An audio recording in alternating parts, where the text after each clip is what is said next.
What's up? Well, welcome back to another episode of Ooh Ladies First Panel. We is here. We is here. Okay. Yes, it is indeed live. All right.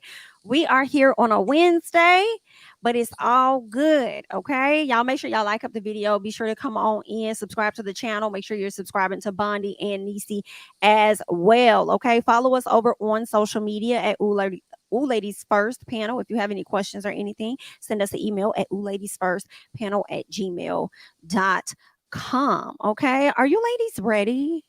Yay. Ready. You ready? Eddie. Okay. Well, hey y'all. What's going on? We are here. We are here on this lovely Wednesday. You know what I'm saying? Dang. Early, we typically do these on Thursdays, but we're gonna be, traveling or whatnot. Me and Bonnie gonna be traveling. So yeah, you feel what I'm saying? We had to come to y'all on Wednesday, and we hope you guys enjoyed the show all the same. How are you ladies doing? How's your week been going? It's been a trial and a tribulation, but we here. We here. We hoping for the best going into the weekend. I know that's real. I feel you on that. It's been a Yeah. long week for me. It's been Mhm. good, but It's been good. I almost forgot it was Wednesday. I definitely thought it was Thursday all day. You So see, when that you was said me. that, I was like, ooh, I forgot. I can't sleep in tomorrow. That Okay. is funny. Girl, that was Mm. me all last week. I could not get it right. So I feel you on that. I was like, what day is it? What's going on? I think it's because the it's starting to change. I think we're coming up on like daylight savings time or whatnot. Yeah. Oh, it's getting like darker earlier. Oh, no, I think it's getting darker later. Like it usually is daylight. So No, it's daylight getting was at darker 7. earlier. Darker earlier. Yeah. Okay, that's what it Yeah. is. Yeah. Yeah. Yeah. And then the Is it sun Because the don't saying come sun up darker starts till longer? later. setting. Yeah. Yeah, it's darker longer. So the sun will Yeah. start setting at like 6 Mhm. versus 8. Yeah. That's what it is. Yeah. I think that's been throwing me off ever since that been happening. So I'm like, what the Oh, hell yeah, I going like to walk on? outside in the mornings and it's been dark. I'm like, damn, I can't really I be know. walking around like that right now. Exactly. I wish that they would like change that and let's just stay on the spring schedule and let it just not get dark early, please. But hey, are you guys participating in Halloween? Because that's on the way. I wanted to so badly, but I will be on my way out of the country on Halloween. Yes. Oh, Y'all that's pray when for you my leave.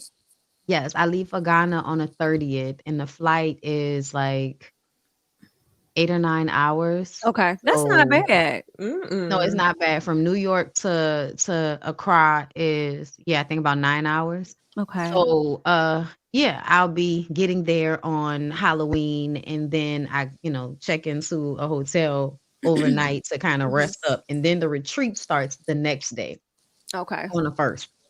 So yeah, child, it's gonna be real, real different for me That's gonna be traveling so in nice.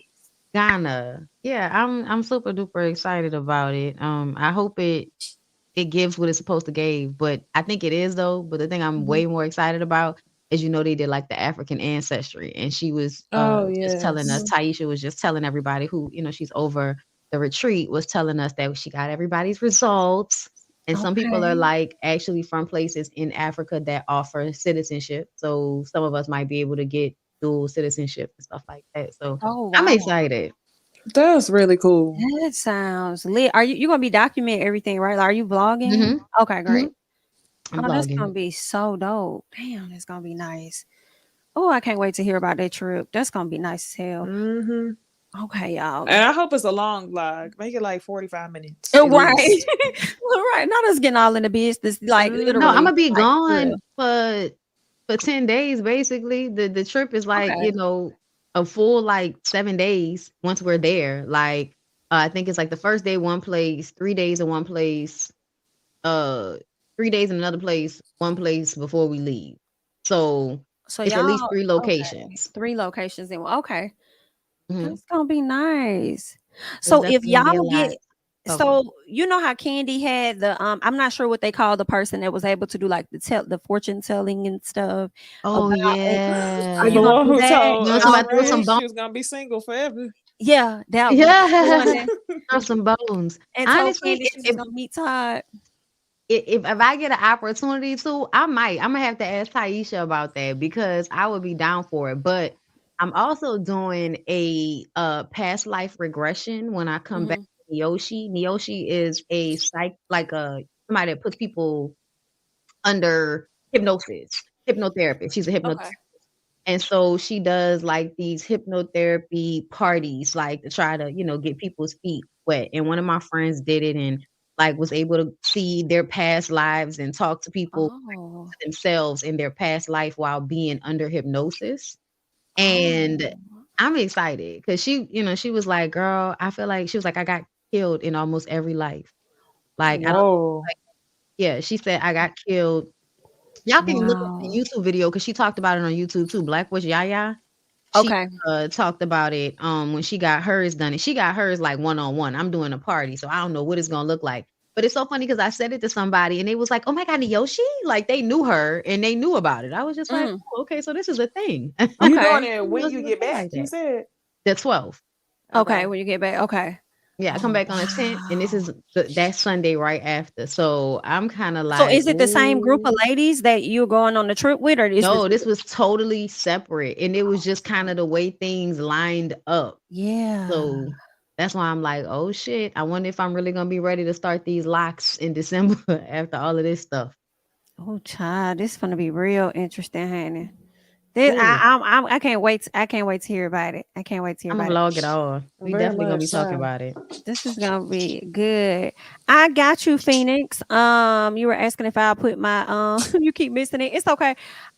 This is what I'll do if you don't mind. Because I know a few people asked me for my baby registry. You can either go to my IG page and tap the link, and it'll be the first one. Or when we're done, I'll be sure to drop it in the comment section at the bottom. But sometimes, if any of my primarily Tammy, one of my moderators, she'll come in and she'll start dropping the link and stuff. But just look for it then. But I got you, okay? Either Instagram or it'll be in the comments. But yeah, thanks, honey. I appreciate it. All right, y'all. So I feel like this month has been like extremely slow with like things to talk about, but at the same time, I feel like we have so much to talk about. Okay. But before we really get into some things, there was a birthday earlier this week. And this person happens to be Ursha, baby. a music icon. And y'all know he got the key to the city out there in Las Vegas, which I thought was amazing. So, in honor of Usher and his birthday, I just wanted to ask y'all which one of these songs was the best Usher song? Confessions Part 2, You Don't Have to Call, You Got It Bad, You Make Me Wanna, You Remind Me, or Nice and Slow. You You knew make me not to wanna. put superstar on here. Okay. Okay. Because we already know what that was going to do. What'd you say, Bondy? I say you make me wanna, because that was the one that like locked me in with him. Like when Okay. that song came out, it was over for me. And then also like I just when it comes on, like the way that song comes on, You right. like Yeah, that's a really good one. this is what you do. This is what you do. Yeah, that shit. That shit to Yes. this day. To this day. This is so hard. My I goodness. know. I guess, yeah, really can't choose. This is hard, but I guess I'm gonna go with You Don't Have to Call because I remember a specific situation I was in and what I was doing and how I felt and how I was dancing and all the stuff when listening to that. I put it in my little CD player. Ooh, the one with Ludacris. You Don't Have to Call. The one with Ludacris, That's a because good you know one. they got two of them. The one with Ludacris is Oh, my one. Girl, I'm a Nah, player. not that one. Girl, you don't have to call. Oh, all right, okay. that was a good one. I think I would go with Confessions Part 2. It's something about that, like the little beat when it first called me. It's something about that. Ooh, and then that album was just like the SHI. So I Because he think did the watch this. Watch this. yes, yes. That was the beat when he did that. Yeah. It's one of them things you could just pick out, like you know how DJs like to mix music. You know what he finna play next. It's like boom, that sound like Usher coming in. So you just get Yes, hyped because you yes. know it's like okay, it's gonna go down. I can So always hear it in the mix. I go, yes. So I'm so happy for Usher. That's Yeah. it. That's it. Shout Shout out out to to Usher, Usher, baby. man. Yeah. Happy birthday to Usher. Congratulations on the key to the city, doing the Super Bowl. And hopefully you are really going to be dropping those tickets to that concert. Because I want to I'm be in the ready. building. I'm ready. Cause he's amazing. Thank you so much for the super chat. Love says, hey, beautiful ladies, love all your channels. Thanks for all you do, and you make me wanna. Okay, That is a really thank good one. you, thank you so much for the super chat. We love it. All right, y'all. I don't know what this person make y'all wanna do after they were caught out with these photos. Okay. Mm. I'm not gonna say invasion of privacy as you strolling around minding your business, but I am gonna say that it's getting a bit more harder to hide. Now, before you ladies give your thoughts on this, I just wanted to show y'all these photos of what's been surfacing around social media caught by the Shade Room. Well, there are some, people on social media that has some very strong opinions about Miss Holly. So I'm gonna go ahead and just play a clip and we'll check out what this young lady had to say. Okay, here's my thing, and you will never change my mind. We were screaming about how representation matters for little black girls with Halle Bailey being the Little Mermaid, and now we're having this disconnect, this cognitive dissonance, and we're pretending like we don't understand her being pregnant by a man that publicly disrespected her, publicly making a song that attacks her, blaming her for his insecurities, threatening to destroy her career is a problem for little black girls.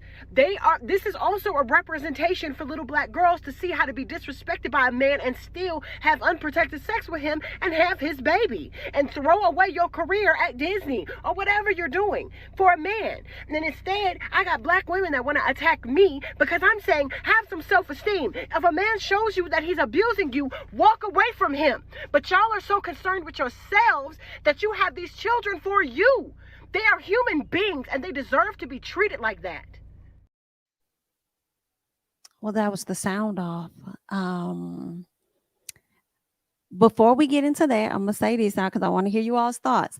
Now, earlier today, there was an article that was dropped by Glamour, and they quoted Holly actually being admitting that she's pregnant and that she's married. So we're not sure. I don't think that's true because they came back and like retracted it and said that they got her interview mixed up with someone by the name of Leanne, I believe. So that's not necessarily confirmed, but a lot of people are running with the story and the narrative that this young lady is married, but we really ain't hear nothing from Holly yet. But I want to get you guys thoughts about seeing her caught out there and it whether it's looking like she's pregnant, whether it's wrong for them to make her announcement before she does, and what y'all think about what this young woman had to say. So as soon as that clip stopped playing, the first thing that came to mind, I was like, hold on, let me not say that, was listen, bitch. That was the first thing that came to my mind. Because this is a part of the issue. The part of the issue is that y'all put too much pressure on black girls.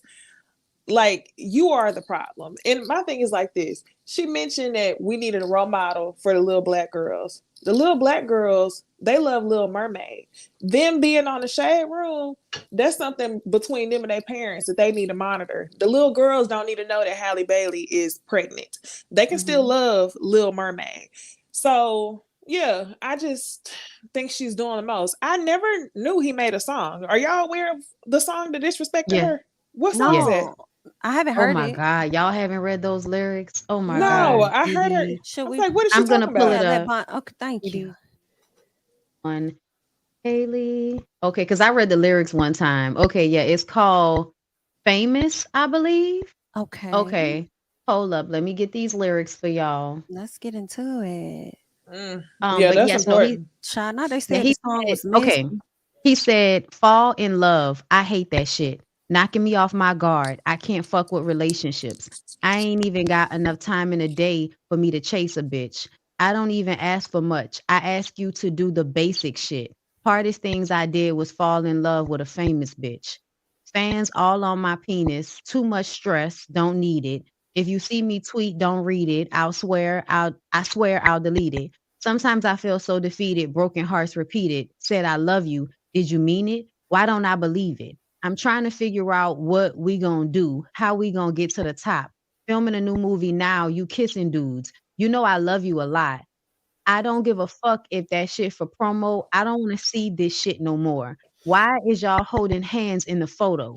You know I'm insecure, and that's a no-no. I keep coming back, want to leave you, but I'm too attached.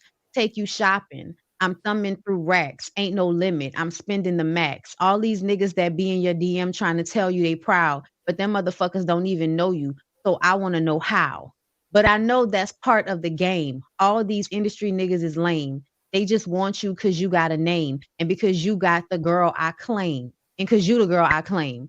All these motherfuckers all in my business. They be stressing me out on some real shit. I get so high, I can't feel shit. I get so high. Fall in love, I hate that shit. Yeah, all of that stuff he just said, hardest thing I did was fall in love with a famous bitch. It's So, a yeah. trap. It's a trap. Damn, I ain't know he said all that now, girl. I didn't know Yeah. that either.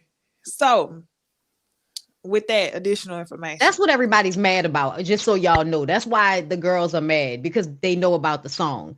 I still think this lady is doing the most, though. I'm gonna say, like, y'all know we talked about Halle and DDG like months ago or something like that. Yeah.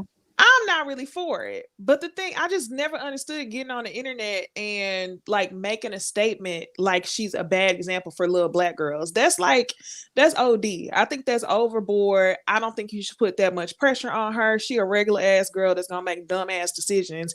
And this seems like it could possibly be one of them. And it'll pan out over time. So I just never understood getting on the internet and raising your blood pressure over it. So I'm gonna tell you what it is. I think that there are so many women, grown women, whose story is they let some stupid little nigga that looks exactly like him do the same things to them. So they get triggered when they see it because they're like, don't do it, girl. Don't do it. And she can't hear you because she don't know you. But the energy is still frustration. And I think it's because you see so many of them doing it. Like I literally posted something and I just thought it was funny. It was like Sexy Red pregnant, Halle Bailey pregnant, my cousin pregnant. Damn, fight back. Like, bitch, y'all letting these niggas win. Like, because it's obvious that, if you are a famous or a successful young woman, there's usually some nigga trying to trap you. And it doesn't even matter how much money he has or if he's successful too. It doesn't matter. All that matters is you're a treasure. So if I get her pregnant, she's going to always be mine. And I can handle her however I feel like handling her. Because she'll be so caught up in the fact that I'm her baby daddy in this whole little bond thing. And so I just kind of feel like, I get the frustration behind it. I don't really care that much. Ever since Haley was hanging out with Krishan and Blueface with him, I have thrown my hands up of her. Because to me, I feel like you on that, I'm a good girl and I want to hang around hood people. And I'm convinced that everybody was lying about them and they're fun and they're good people. And then eventually they're going to turn into snakes on you and you'll figure it out for yourself. And she'll figure it out with old boy too. It's only gonna take a matter of time. They ain't gonna be together forever. Like I think we all know that. Y'all hear about Corday and Naomi? What happened? Am I mixing her name? Her name's Naomi, right? The tennis player? Naomi Osaka. Yeah. They broke up too, and allegedly they broke up.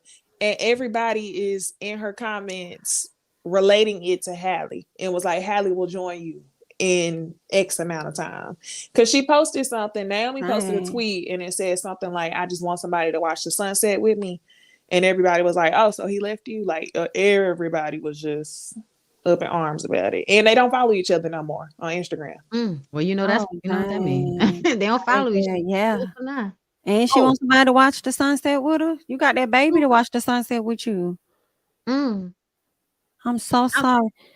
I want to say this though. I don't think that the woman who is talking is actually mad at Haley. I think she's mad at the people who don't seem to understand why everybody's like, damn girl, why you had to get pregnant by him. I don't think it's even about her getting pregnant. It's who she got pregnant by. But see, that's my thing. That makes sense. I get it, but then I don't because we don't really know him. And my thing is, I feel like when it comes to rap, a lot of these guys do put their persona out there. Whereas I'm like, but see, this is what I said last night to make myself feel good. I was like, I think he might be like a nerd or something, or he may see like Holly may see something completely different than what we get. Because I feel like when DDG be out here doing all this extra stuff, it's really for entertainment purposes only. But then behind the scenes, he's probably a completely different person. Like I did hear that he was like valedictorian of his class. I'm like, well, he ain't no dumb dude. He just be out here on some antics trying to get some attention. But at the same time, the more you went into the lyrics, I'm like, yeah, that's why I right. made that face. Like, the more you went into the lyrics, I'm same. thinking to myself, like, I think it could be a bit of truth. I think he might. Oh, there be are a other. little, the lyrics sound like a diary. The lyrics sound like this is me. just a bit. There are more lyrics. A little bit, yeah. This another one. He said, it's a couple things about your job I want to know. When you shoot your movie, do these niggas turn you on? When you leave the set, do y'all still text each other phone? Just because they filming it, it don't mean that it ain't wrong. What has she played in? The Little Mermaid. Yeah, I know, but I'm thinking like beyond that, what I haven't seen her in a role where she's been a big love interest. No, that's the only thing he's responding to. He's responding to the promo tour that she had to do with the, with Eric. Yeah. And see, this is the thing, right? Because although I feel like it's true, it also makes me like those are his true feelings. I also feel like, did you use your woman's moment, which is still a problem to me, as a clout chasing thing? Because you knew the things that you say in this song, people would think like, oh, it's about Holly. And because it seems like he wants that type of chaos to have more of a conversation on him and her. That's the reason he got with her, because he do these antics on social media, and he was doing it well before he even got with her. So, I mean, I don't know, but I mean, obviously she's complicit. She's okay. She goes along. She sees what he's doing and she's comfortable with it. It was something else I wanted to say. What else has he done was my question.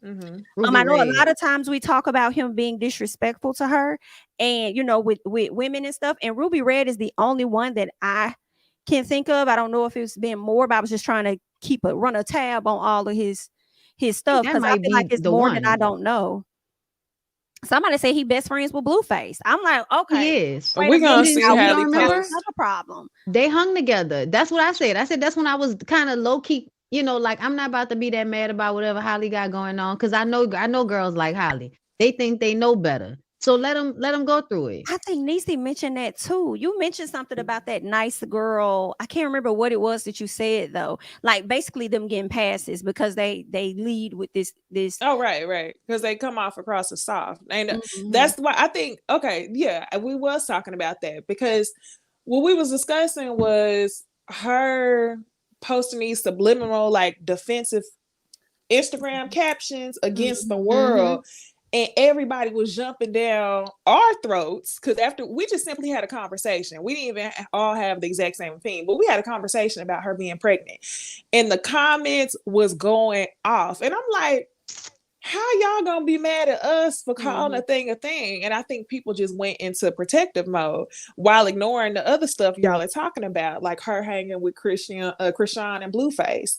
So yeah, I think that's a good point. She gonna be posting. Me and my baby, we're gonna be all right. We're gonna live a good life. She gonna be quoting Beyonce. Also imply her cooch thing. No, he did tweet something, and then said he did or something like that. I heard about that. That's another thing. That type of shit that you could just like tweet anything, and not everybody wondering if that girl, got hygiene problems. That's too much. Can you imagine though? If Chloe was the one that was pregnant?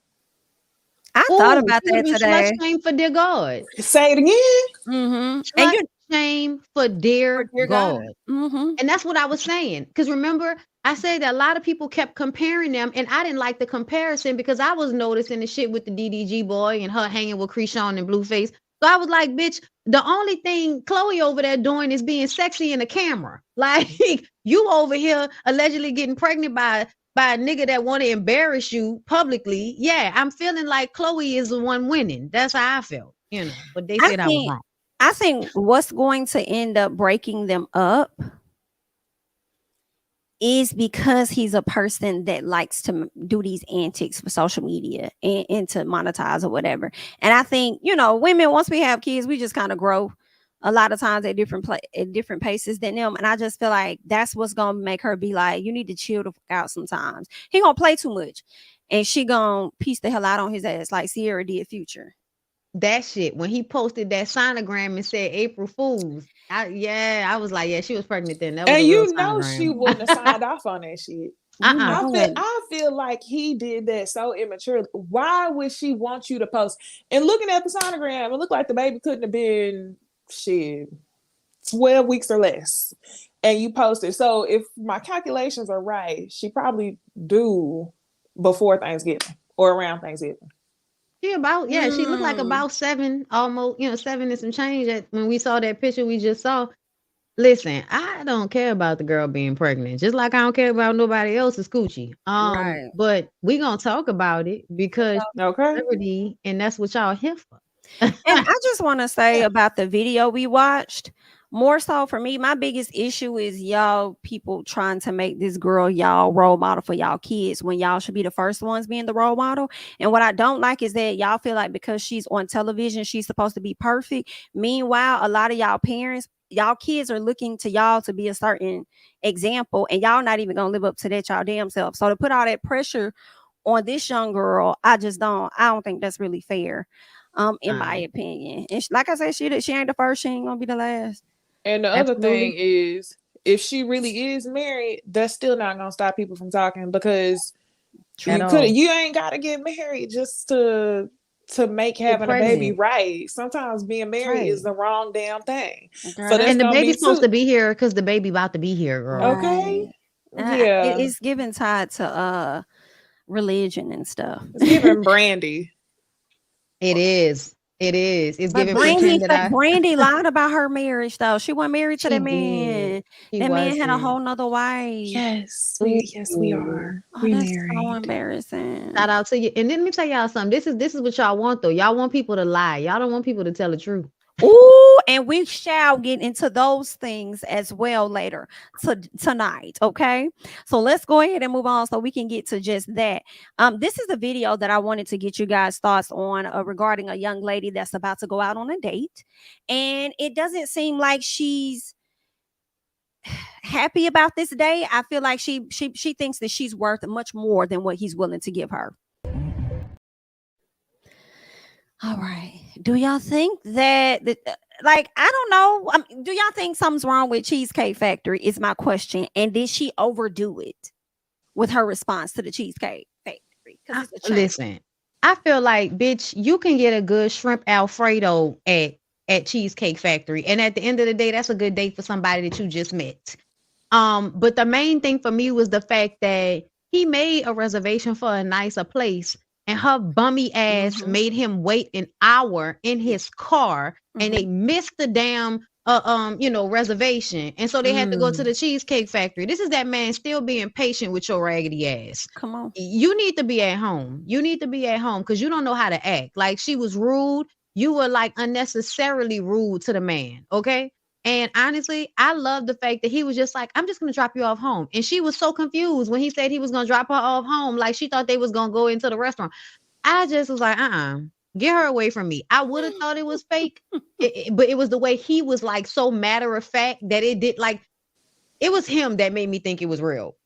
I'm not even going to lie. I agree. I thought it was fake just because how you gonna lock the door in somebody else's car? How you gonna lock yourself inside the car that he driving? And he not kick your ass out. let me send an Uber for you. For real. And that's him still being patient. Like he was saying, he felt like he had been a gentleman doing everything right. You know what I'm saying? For the most part. But I do feel like she was doing too much with the whole camera. It was like just the filming all of this, because she knew she was going to put it on social media, obviously, and then sat up there. What else did she say? I mean, just pretty much embarrassing him. She was trying to make a joke out of it. I don't see anything wrong with y'all going to the Cheesecake Factory. Hell, some girls' first date be at the strip club. You know what I'm saying? Because that's where the good wings at. So, I mean, I think she kind of did a bit too much. But then at the same time, I'm kind of like, I don't want to tell you that you shouldn't be worth a very luxury restaurant. You know what I'm saying? But there are also 'Cause luxury restaurants that are chains, though. So what that's exactly not is what your it was even issue? about. She They was like, should have Right. discussed where they was going.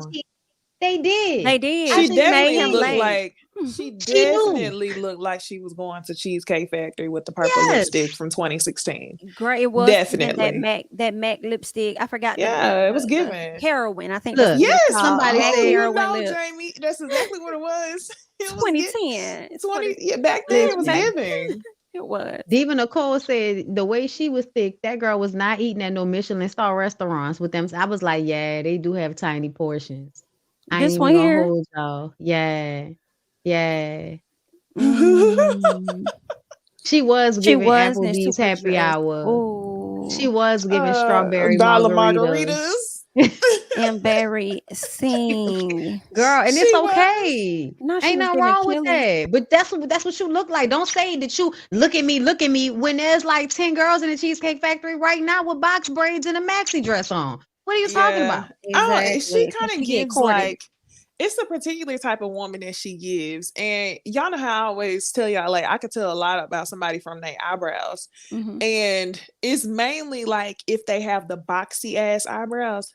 I don't think she had boxy eyebrows, but the purple lipstick was equivalent for me. She kind of remind me of one of the types of girls that think that like Aldo and Steve Madden is designer. You know, so you trying to act like you too good for cheesecake when the real money bitches that they'll eat at a couple places, you know. They So will. it wasn't the flex that she thought it was. I am It wasn't. embarrassing. That's Thank why I you. said you can get a good shrimp Alfredo anywhere, bitch. Because listen, a girl loves a 5-star restaurant. Do you hear me, bitch? I'll take myself to 5-star restaurants for no reason when I have money. So for me personally, I was like, if somebody that actually goes to those nice places, girl, you could find something good on anybody's menu for the most part, especially a Mhm. Big Factory. They too all over Mhm. the goddamn place. Yeah, she was doing too much. Maybe she would have Not felt better if he always would too have took much. her to PF It's like, Chang's. Possibly.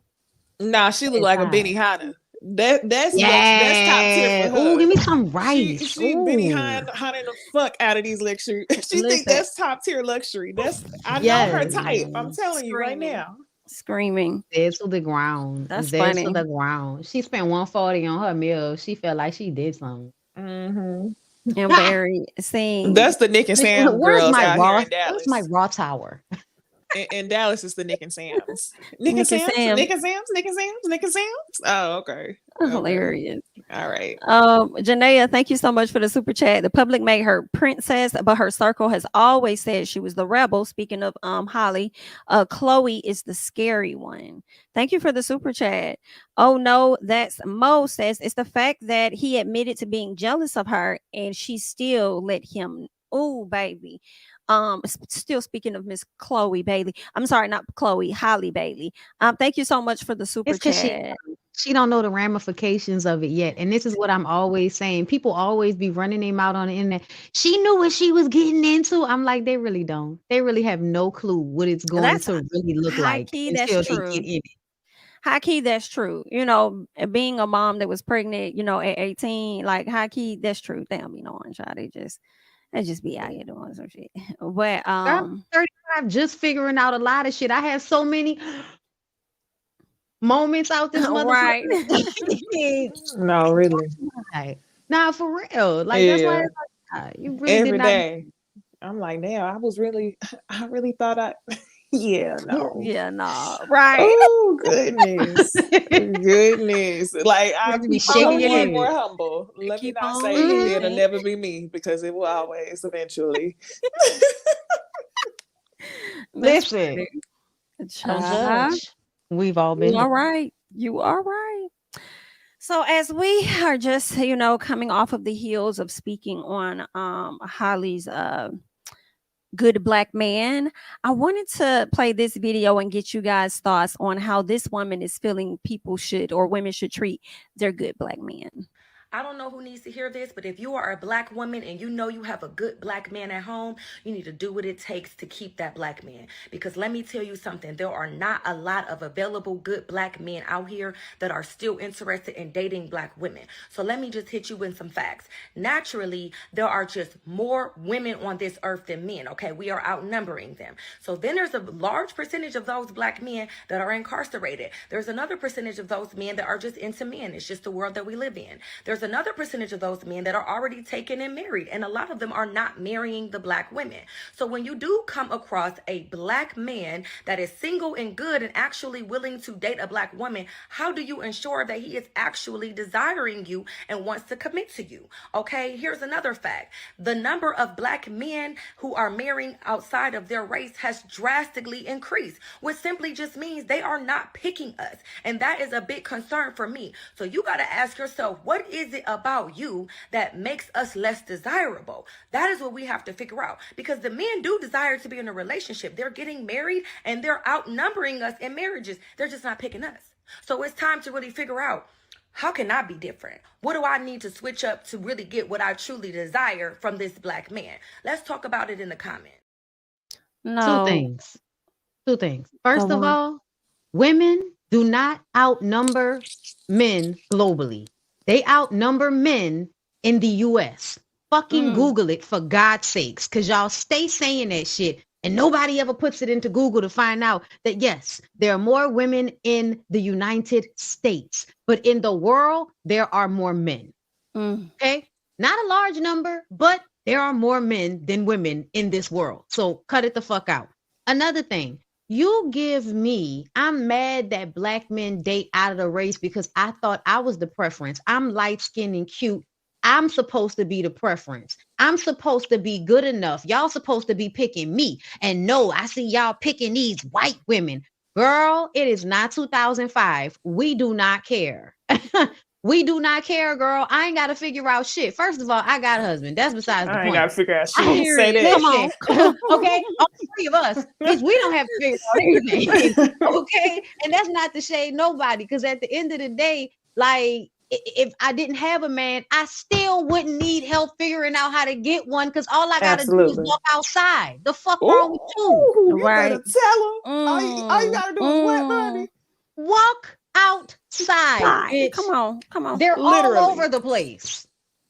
They're all over the place. And you ain't even got to be that cute. Please be dressed down in some fucking sweats at a gas station and watch these niggas, hey, little redhead shorty, what's going on, little mama, the fuck out of you. Stop it. Yeah. Please stop it. And her saying that dating outside of the race as far as black men are concerned has increased drastically. Well, if it's increased drastically, why don't you look at it for what it is, meaning it's not a lot of them available to these black women anyway, so they might as well also date outside of their race. Like, okay, find you a white man, girl. How do you Asian come? man? Like, are you just trolling, ma'am? What's going on? Because the Indian men's, girl, the Indian men's and you know, some of them Middle Eastern, like, you know, Arab men and all of that, girl, they love black women. They be, you know, if they over here, not if they over there, but if they're here, listen, we they type of hype too. Please don't get it twisted. It just really irritates me how she's telling women to do what they can, figure themselves out to appeal to a group of men that don't want them. If you do all of that work on yourself, I don't think you should limit yourself. I'm not saying you shouldn't date them. My man black, you know what I'm saying? But I don't think that you should just limit yourself. Like, girl, go out there and get what's best for you. Hell, you know what I'm saying? Like, yeah, don't fix yourself up for one race. Like, highly insecure and obviously single. Because I swear it don't make no sense. Like Bondy said, black women are not pressed about black men not dating black women. The thing that we get pressed about is when black women are being disrespected as a whole. That shit is ignorant. And I would even say at this point, when I hear people get online and disrespect black women at the total, I ignore the shit and keep on moving, because at this point I feel like they just do it to trigger a reaction. But yeah, it was just dumb. Date outside your race, or I don't know, do some self-work, or else you like, it's no reason for you to say, what are we doing to make them not want us? Right. Like, you by yourself, homegirl. What are you drinking? Yeah, It's what not are a you group thing. drinking? It's not a group It's thing. wild. People really Definitely. be Wow. exposing themselves on the internet. That's tragic. You know it. That's one thing that people gonna do, child. We hate to see it. Is And there don't even anything? realize they. Say what? I said, don't even realize they doing it, girl. Just out here thinking that they saying a word, making themselves for the goddamn Mm, fool. yikes. I feel like it's gonna be more of that later. Girl, because y'all been cutting up for the past week, people. Mm. But I want to go ahead and switch gears now. Is there anything else on this woman and the good black man? Great. So let's get into some Ask OLFP.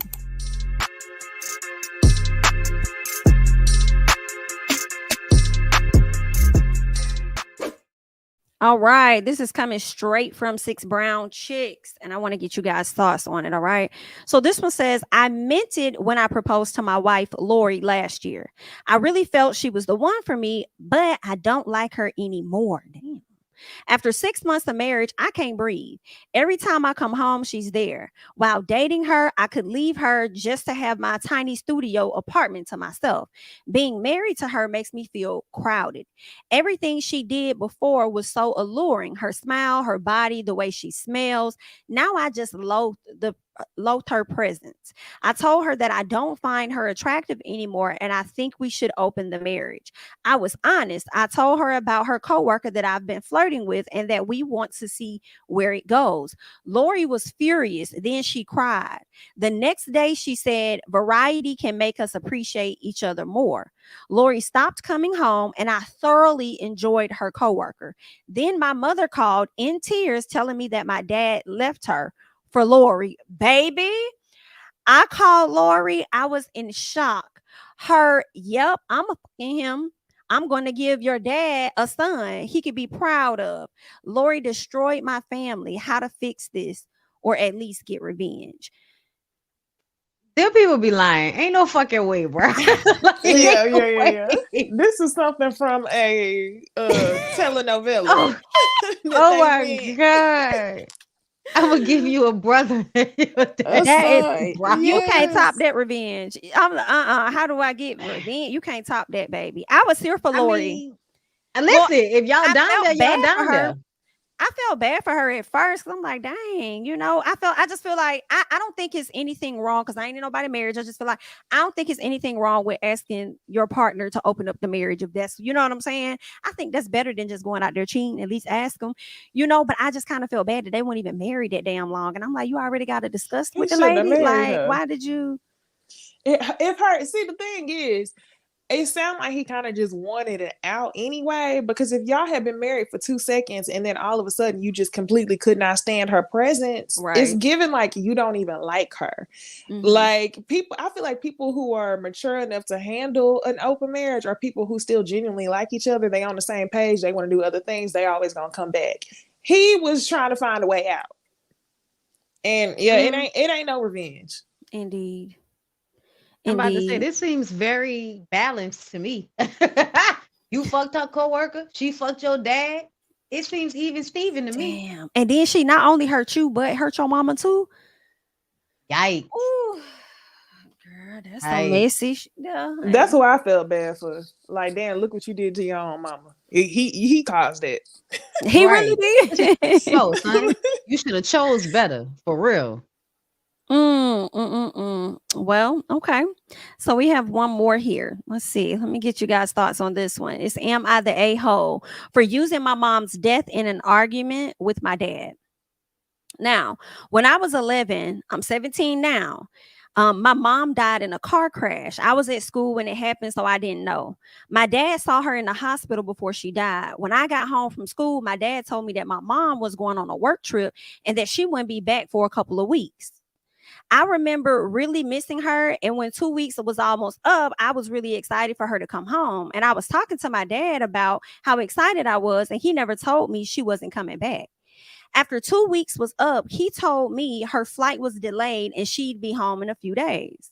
Eventually, after a lot of waiting for her, he told me that she was dead. It took him 3 effing weeks to tell me. I'm still angry at him for not telling me. I try not to be because I don't know, maybe it was, the grief or something, but him not telling me for so long really effed me up. And I find it really hard to trust him again. A few days ago, we got into an argument because he found out I have a boyfriend and I didn't tell him. He said it's really important to tell each other big things. Otherwise, how can we trust each other? I mentioned how he didn't tell me about my mom dying for 3 weeks. And I think that's a pretty big thing to keep from your son. He said I was out of order saying that, and he's told a few family members and they all agree.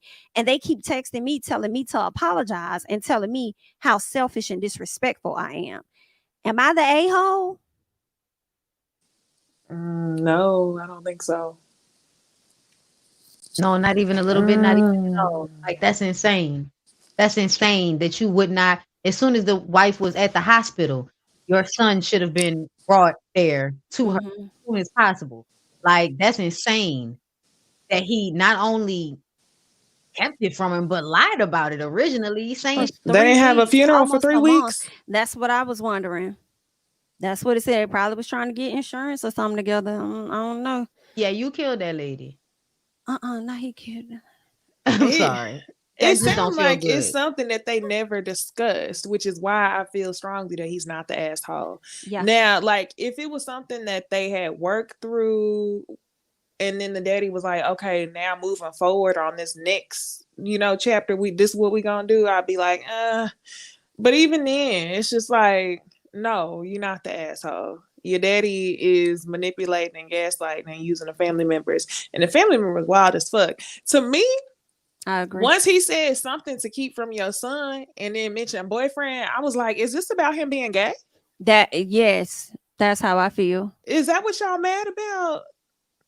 I didn't want to tell this boy we can't keep secrets because otherwise we can't trust each other. But I just want, as a parent, how do you keep that from your kid for 3 weeks and then continue to lie to them? That's just some you're definitely not the asshole. Your family is the asshole, though. Your daddy, the biggest asshole for sure. And whoever else is falling in line agreeing with his ass is also the asshole. And I feel like whatever you told your daddy wasn't too different from what anybody else would have told your daddy. You want to have this conversation with me now, but you didn't give a damn about it when I was 11. How about that? But there's that. Deshaun is speaking on the previous the previous Ask OLFP. He bit off more than he can chew and without teeth. Thank you so much for the super chat. I appreciate it. Are y'all watching Real Housewives of Salt Lake City? Nah. Girl, they got a new girl on there named Monica. Okay. I saw her in the first episode. Girl, Monica is a mess. I like her. Is she? Yeah, she is. She's making a splash. But she got into it with her mom this past episode, y'all, and everybody was on Twitter arguing about it because everybody's like, oh my gosh, she talked to her mom so terribly. But y'all, the way, to me, this was like nails on a chalkboard aggravating. You know how you getting into it with somebody and your parent comes over to you like you're a fucking child to shush you. Meanwhile, the person is still talking to you and arguing with you. They're doing it on a calm voice, but they're still having the argument with you. And your mom is like, no, come to the bathroom with me. Come to the bathroom because you're screaming. You're raising your voice. Kids are here. Like, she was standing over this lady. This is Real Housewives of Salt Lake City. They're supposed to argue. Everybody's having their little coupled off arguments, and she's trying to argue with Angie's ass.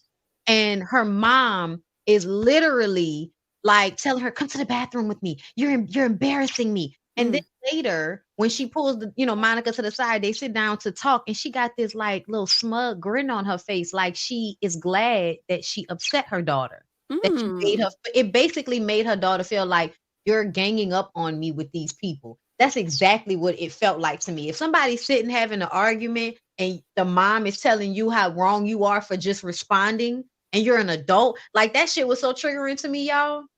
That's why I was like, because everybody, because she ended up leaving her mama there. She was like, find somebody else to bring your ass home, and she left her mom there. So many people was like, oh my God, she left her mama at the place. I tweeted that before I found out she left her. I said I would have left her ass there. And she literally told her 5 minutes later, you can find your own ride home. And then took her daughter and left. No, she And honestly, didn't. he did. No, He did. And honestly, I probably would have cursed out. I would have cursed out way worse. I probably would have did worse. I wouldn't have put my hands on her, but it would have been one of those. If you don't get the fuck out my face right now, like this really Wow. gonna blow up on you. Like Damn, I'm gonna have to watch. Who it was she really arguing with? boring. Angie, y'all know she's the Oh, one Angie, who okay. really don't like Meredith right now. Like, Mhm. so basically, there are rumors about Angie's husband being DL. Angie herself said that her and the husband sleep in a bed with their daughter, and the daughter's like 10 years old or some shit like that, so they don't have sex. So there have been rumors about Angie's husband for years because he's a hairdresser. So Monica and Meredith had this conversation about the rumors because Angie's going at Meredith, and Meredith is like, if she don't stop, I'm gonna say what I know about what everybody's saying about her, her husband on this fucking show. That's all she did was threaten it. So then they turn around and make it seem like Meredith actually said the shit, but Monica is the one that actually came out and said what the rumor was. But Angie said it herself that people have been speculating about his sexuality for years because of him being a hairdresser. So for her to try to turn around and say it was Meredith, it was just kind of like you just trying to have a moment. So her and Monica and Meredith all are beefing right now. How many episodes is it so far? 5. Yeah, 5. And Mary's back, y'all, and they got Mary with foundation that match. Oh, it's hilarious. Wow. Finally. She found out that her son and his girlfriend, who've been living in her house for like a year or longer than a year. The girlfriend been living there too? I believe it. And they're Wait, I'm they're sorry. married You said to- they've been. Oh, They're married. She That's didn't know. what she- Mary didn't know. She thought that they were just boyfriend and girlfriend living in her fucking house. Girl, She said, big house. They don't really see each other. Wow. I bet you that daddy knew. Mary and didn't tell. She said she saw them running out the house one day and they was dressed real nice, but they never said nothing. He said, yeah, we kind of did it on the low. She could, Mary wasn't gonna let that boy get married. If she knew, she would have stopped that, baby. He didn't want to get married in Yeah. that church. That's why. Probably not. Yeah, they went to the courthouse. Mm-mm. So yeah, Salt Lake City He's is like actually low-key- 19, so he never went to college. I don't know guess what he doing. I not. know he living in her house, and she was like, Is "If he you want to be a 19? husband, you're gonna have to Maybe man 20. up because I'm not taking care of the both of y'all." I thought he probably was like 20 something, like 21, Yeah. 22. That's probably why, y'all. He probably didn't tell her because he knew that his mom would take care of them if they weren't married. But now that she knows that he's married, she like, you're gonna have to take care of her and y'all, and not me taking care of y'all. Yeah. So we'll see. Girl, that is some messy stuff there, honey. Well, What the wife look like? I don't even know. I don't They think don't because show they her? didn't show her. No, they just show Mary having a conversation with her son. So this is okay. So is it the same girlfriend who they was talking about, like the season That he before? bought the purse for? I think so. okay. Okay, That that's makes what I sense. was Yeah. wondering. Well, that's interesting there, girl. Might have to Oh yeah. see what's going on over The there. girl did run away. I forgot about that. And they had Mary in Oh, court behind that shit. yes. Y'all remember? Yeah. So, and then I wonder if that was still an issue, which is why they decided to go ahead and get married. Because now she married, you can't say nothing. Right. How But they old is of this age damn now. I girl? think they're of Okay. age now. They were younger before. They were 19 when they Gotcha. got married, and they were, living together, I think 20, 21, Wow. 20 all the Mm-mm. last couple of years since Mary was on the show. I think that girl was in the house with him. Okay. Well, let's keep going, y'all. Looks like we have over 1,000 people in the chat, and we like the likes to match. So make sure that you guys are liking up Like the it up. video as we get into TV talk and stuff.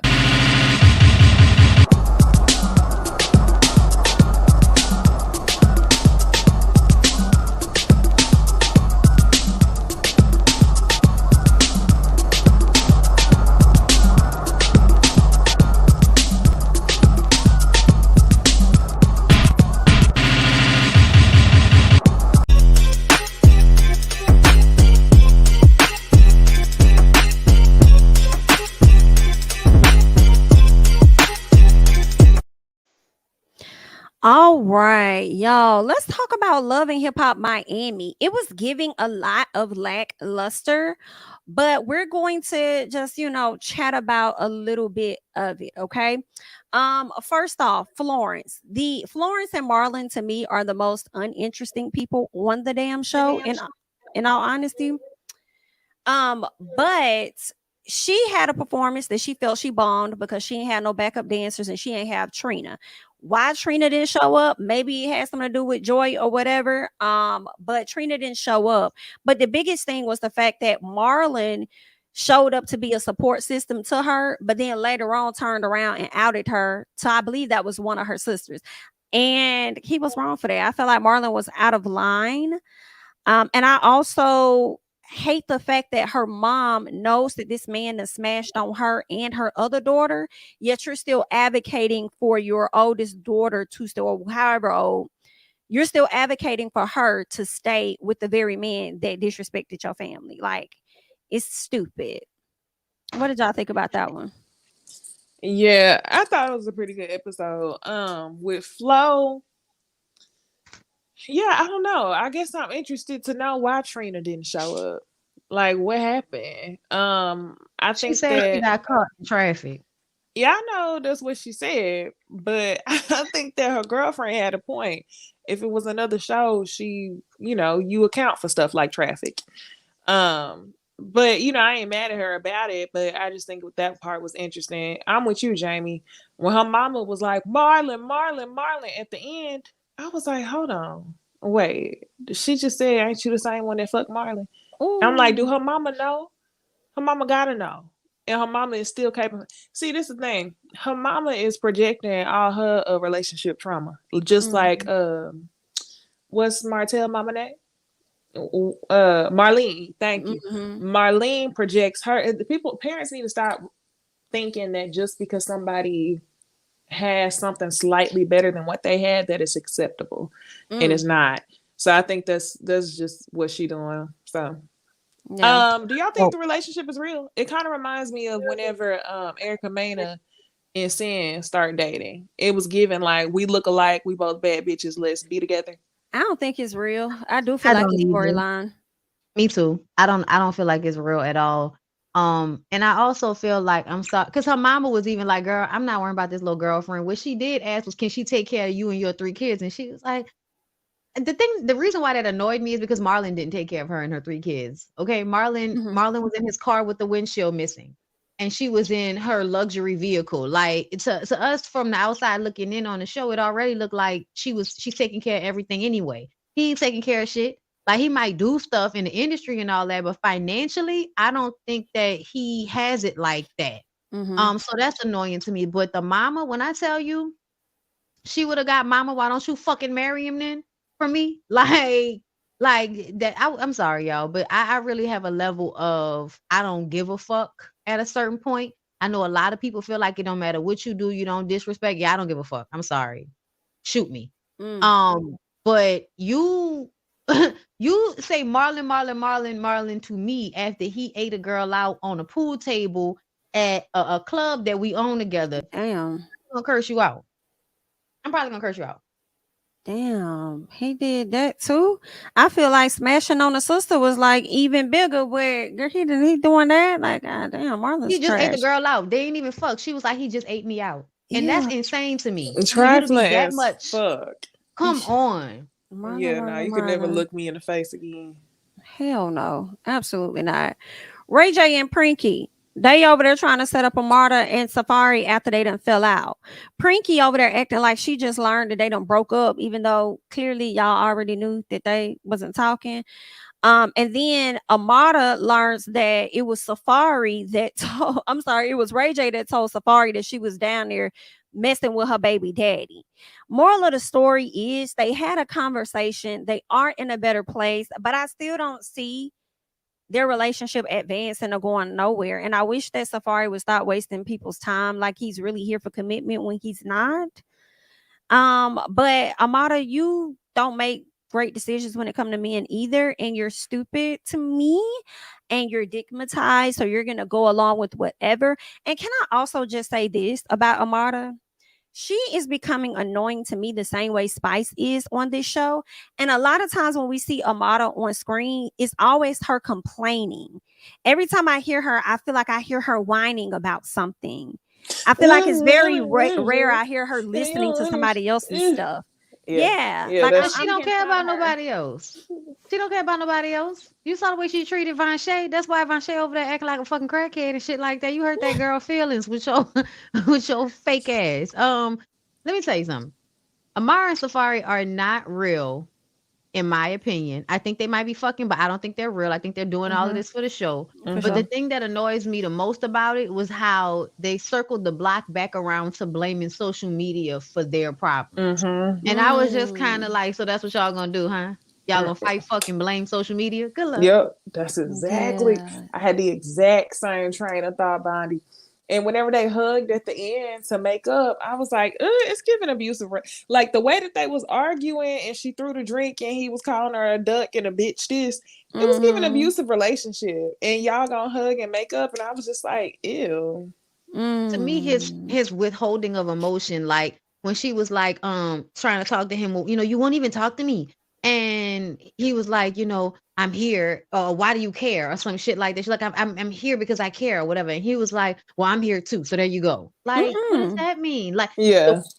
it was almost like, yeah, bitch, I'll give you this throwaway, I'll have this conversation with you. And then eventually he apologized to her because he like, well, now I realize that I'm getting mad at the same thing that you were upset about. I'm sorry, I didn't understand how you felt about what I was saying on social media. And it's just like, it's giving all storyline. If I didn't care, I wouldn't be here. Right. I feel like anytime you hear if I didn't care, I wouldn't be here, that'd be it's usually somebody fishing or putting a bait out there, like, oh, you don't care about me, you don't care about this, you don't give a fuck. Exactly. And if I didn't care, I wouldn't be here. Anytime you say that, wrong road. Okay. Exactly. If you feel like somebody making you say that, Trying to suck go your the ass other in. way. Yes, because your ass just got, and that's what we saw. And she gonna That's keep exactly getting her what we ass saw. got. Because she want to get God. Yes, she do. And the antics I'm of her making it hard acting for me to like, fuck you. I'm gonna leave, I'm gonna leave, I'm gonna go. And then it didn't even take long for For real. Princess to talk to her. She turned back around. Like the way she was holding. Whenever Princess, I'm gonna gonna go. head out. And I'm Princess is leaving. like, no, It was good to see you guys. you're right. I'm giving him too much power over me. Girl. Telenovela. Y'all get the Telenovela. fuck. Girl, At they the be beginning over of there every hunching episode, oh my God, down. Mia, my life is so terrible. Oh, Dios míos. Like, that's what she be. Yeah, she's a telenovela. Yeah, for sure. She is. What else happened this episode? Suki had to sit down the meeting with that woman, can't think of her name, had an interview. Lady Super Star Sandy. Super Cindy, thank y'all. She was sitting down with Super Cindy, and Super Cindy brought up, everything she's been working on. I think she had just got back from London working on her new song that she's trying to, I guess, go pop with or whatever.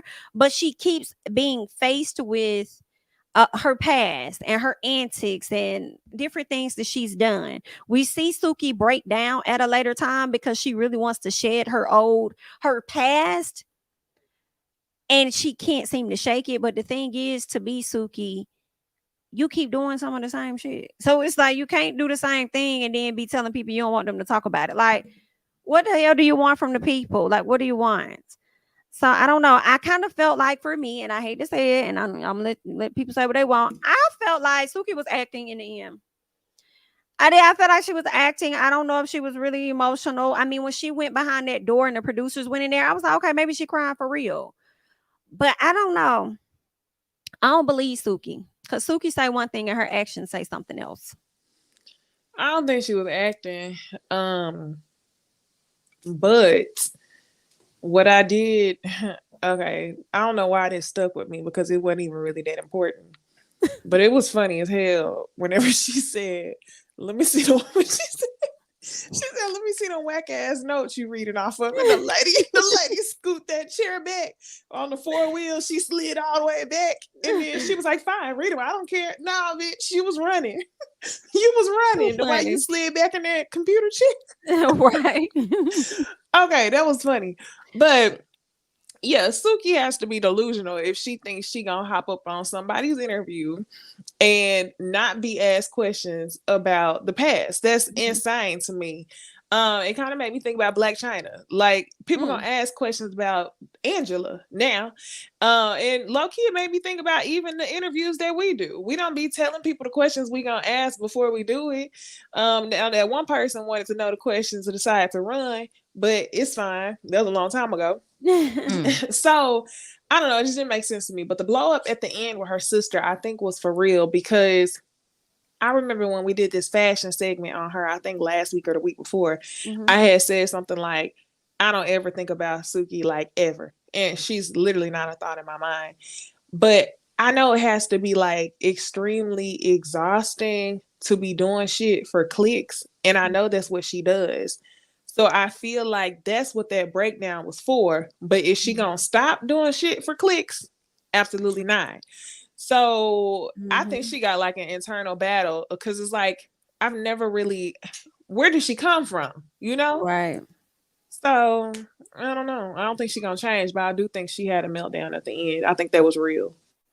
I think so too. I think that she's been kind of showing cracks around the edges about how Destiny and Suki aren't really the same person. I think that Oh, the her name's environment, Destiny. her real name is Destiny. And Oh, she, you know, she says that she was like, you know, Destiny just be at home with her kids and shit, you know what I'm saying? And like to have her one man, and, you know, has this persona and does these shock jockey things for her to go viral. But the thing about it is, I think it's a storyline on some slick shit. Cause Suki, like, you know, once you put out Eat It in the, you know, Eat Ass and all of that, and did all that pub for that fucking song, that song was gonna be bigger than the Casamigos. You can't go down to hell licking the bottom of niggas' feet and eating ass and then come back up talking about, I don't know what I was thinking about. Yeah, no, I know, but you can't now.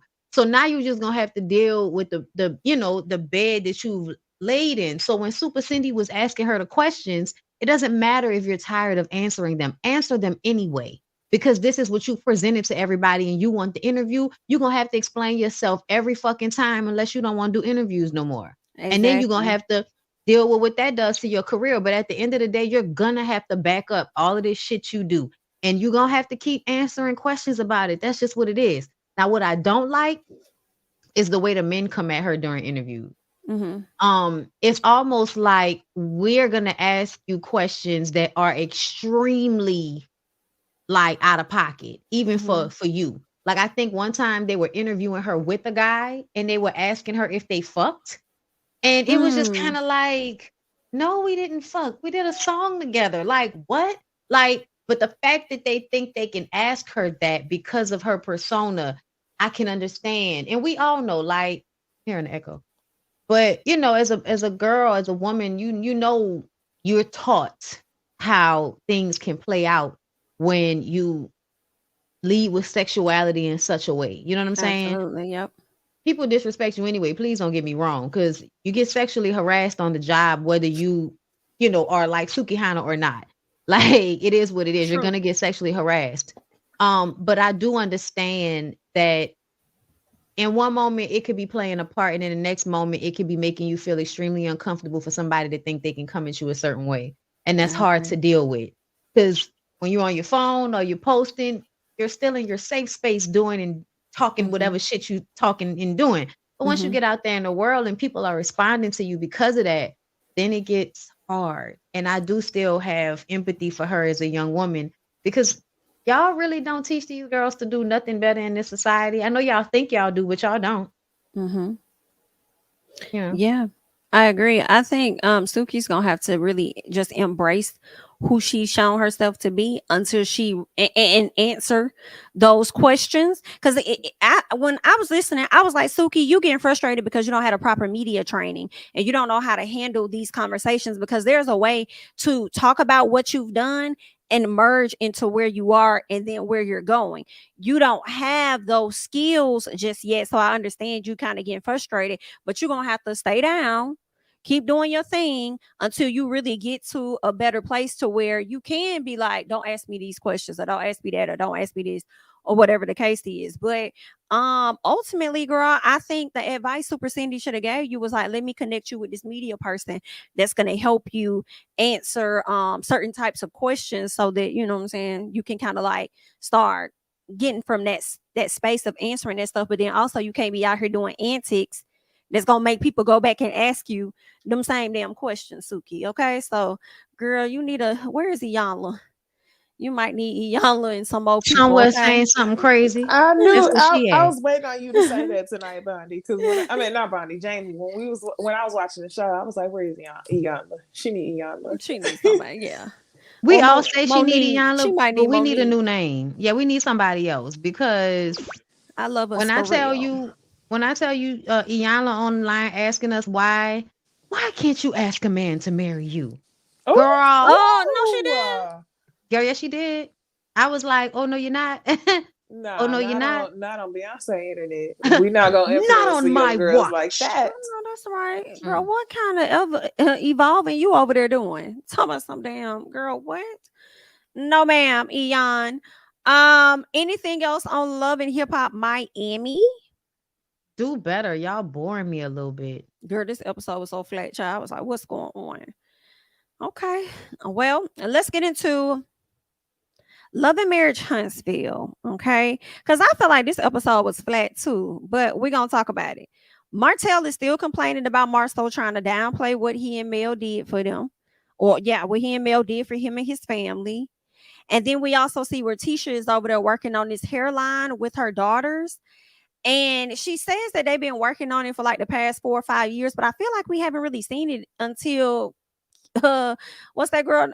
Stormy and them Stormy. came on the show. So I'm like, I guess it's been 4 or 5 years. Do you see Marceau coming in there trying to take control over how Tisha works with her daughters? But didn't he say about 4 or 5 years ago, wasn't he down talking and saying, didn't he speak on the place of where women are supposed to be?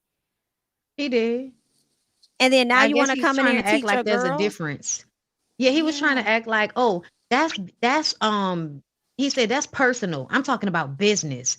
In business, a CEO doesn't have a sex. I was just like, okay, Marcel. Is that the reason why Tisha doesn't actually have any power in you guys' business, but she owns 85%? And talk I about think it. it's because she's a wife. I think Marceau feels that way about wives. Wives should not have any say so. But as Mm. far as his daughters, he will, aspire them to be like Mel. Mm. But he said that he Ooh. don't bring up gender at all when it comes to business. He said it was interesting because I'm like, are you talking about recent? And then he said he never does that. And I'm like, well, you do, number one, with women. And number two, you just sat up there and tried to stun Courtney a few weeks ago because he works in a hair care business. So as a man. So what the hell is we really talking about, Mr. Marceau? What's going on here? Hey, And then Dixon. we see Stormy and Tisha have a sit down. And Stormy actually asked this woman if she does not like when she calls her husband a bitch. I was like, Stormy, you wouldn't like if nobody called your husband a bitch. And Tisha still sitting up there entertaining it and then gonna turn around and tell Marceau, talk about, but I like Stormy. I'm like, okay, Tisha. Yeah, that's crazy because I would have whooped Stormy ass a long time But ago. you like your husband is not Marceau. Okay, good point. Because whenever she said, but I like Stormy, I was like, you must not like your husband then. You must not, because that's the only way It was you giving would passive allow so aggressive many to me. bitches. It was giving, at least somebody was calling him a bitch, at least, and I'm not gonna get in Yes. trouble for it, but you do be Yes. acting like a bitch. And I told you not to go over there fucking with that lady, and you did it anyway. I low-key feel like that's how she felt. Like you get what you get. And the first time that she called him a bitch, I peeped how Tisha didn't say nothing until Kimmy piped up. Kimmy piped up to defend Tisha's husband, and Tisha kind of like jumped on before Kimmy could finish her sentence, so she would get, extra credit for actually defending her husband. Mm-hmm. But yeah, Stormy is a trip. I'm like, girl, let that shit go. What are you gonna do? You gonna be cool with the Scotts? You gonna be cool with them because you can't beef with every single person on this show. We already see how you don't like to speak to Mel when she be talking to you. There's that. Stormy said something that was a bit confusing to me. I don't know if y'all caught it. She was like, she's been, I guess, like she's had this attitude since she was 4, but then she also turned around and said that she don't like to hold grudges. I hope I quoted her right. And I'm like, well, then why are we still talking about this Marceau thing and him being sassy and him being a Stormy bitch? said she didn't like to hold grudges. Yeah, That's Lying. true. that's what she said. That's true. She don't, and I said that she don't like to hold grudges. But the thing is, she worried about her perception. She still got to look like a badass and let her energy match all the shit that she talked to everybody else. I think that's her issue. Her issue is that she talked too much shit to the group, Mm-hmm. and then she feel like a dummy if she goes back and retracts all that energy. So even though she really not beefing with you, she still kind of got to act like she don't fuck with you. Mm-hmm. And I feel like that's what she been doing. So yeah, she ain't lying. She don't like conflict. She just like to show out, like the bad kids in class. And I then feel when the like she teachers only call do you that. back, you crying because you didn't get no apples and peanut butter before you went to school. Embarrassing. Embarrassing. It was something else I was gonna say about Stormy, but I cannot.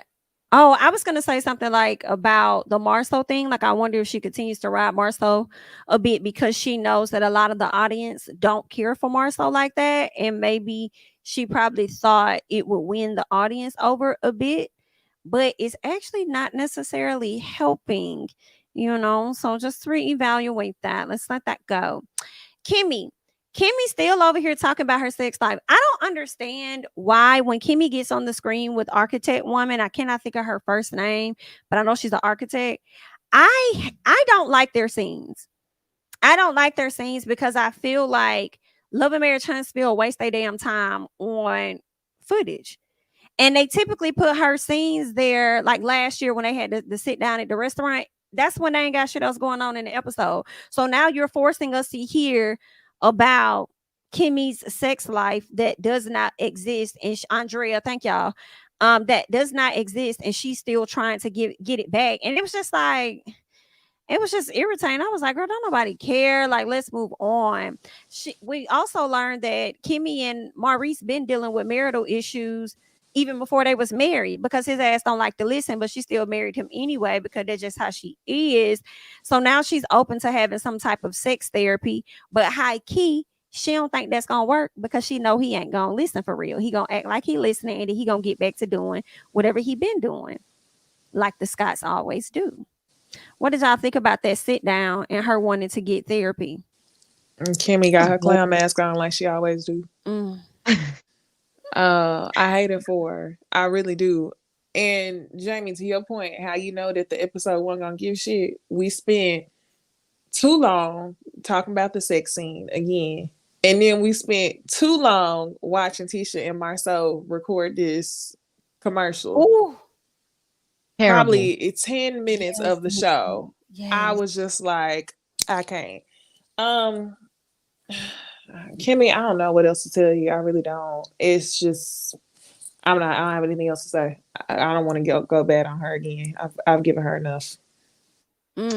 Well, I'm gonna say I was bored. I'm gonna say that if your mind and your heart don't feel up to it, your body isn't gonna respond no matter what y'all attempt to do. And I think that what you're missing here, I hate to sound cliche, is understanding. I think if you felt like Maurice cared more about how you feel and your mental and your spiritual, then you might be more inclined to have sex and be more into it, maybe feel safer. But he's not even giving you the space for that. I think the sex toy that needs to be purchased is a Gawk Gawk 3000 or a pocket pussy. But you need to get something for him to play with so he can get out of your dry regions, pumping them and making them chafe.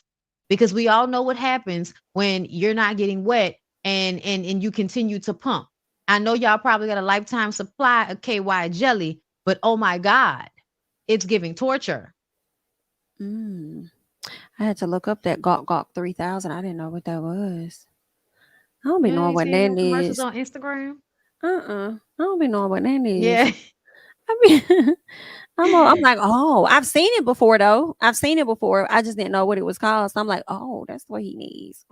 He definitely needs one. He might need 2 of them. He needs his own sex therapy to find out why he needs to have sex every single day of the week. Ooh, He does. does. Because it's very much, y'all know how we talked about that lady at the beginning, how she was like, what are we doing to make them not? Kimmy's doing all of this. What am I doing to not want to be on his level? Instead of saying, what the hell is he on? Child. And that's Like, what what's she wrong should with this do. nigga? What is he on? And Barry, I have a question.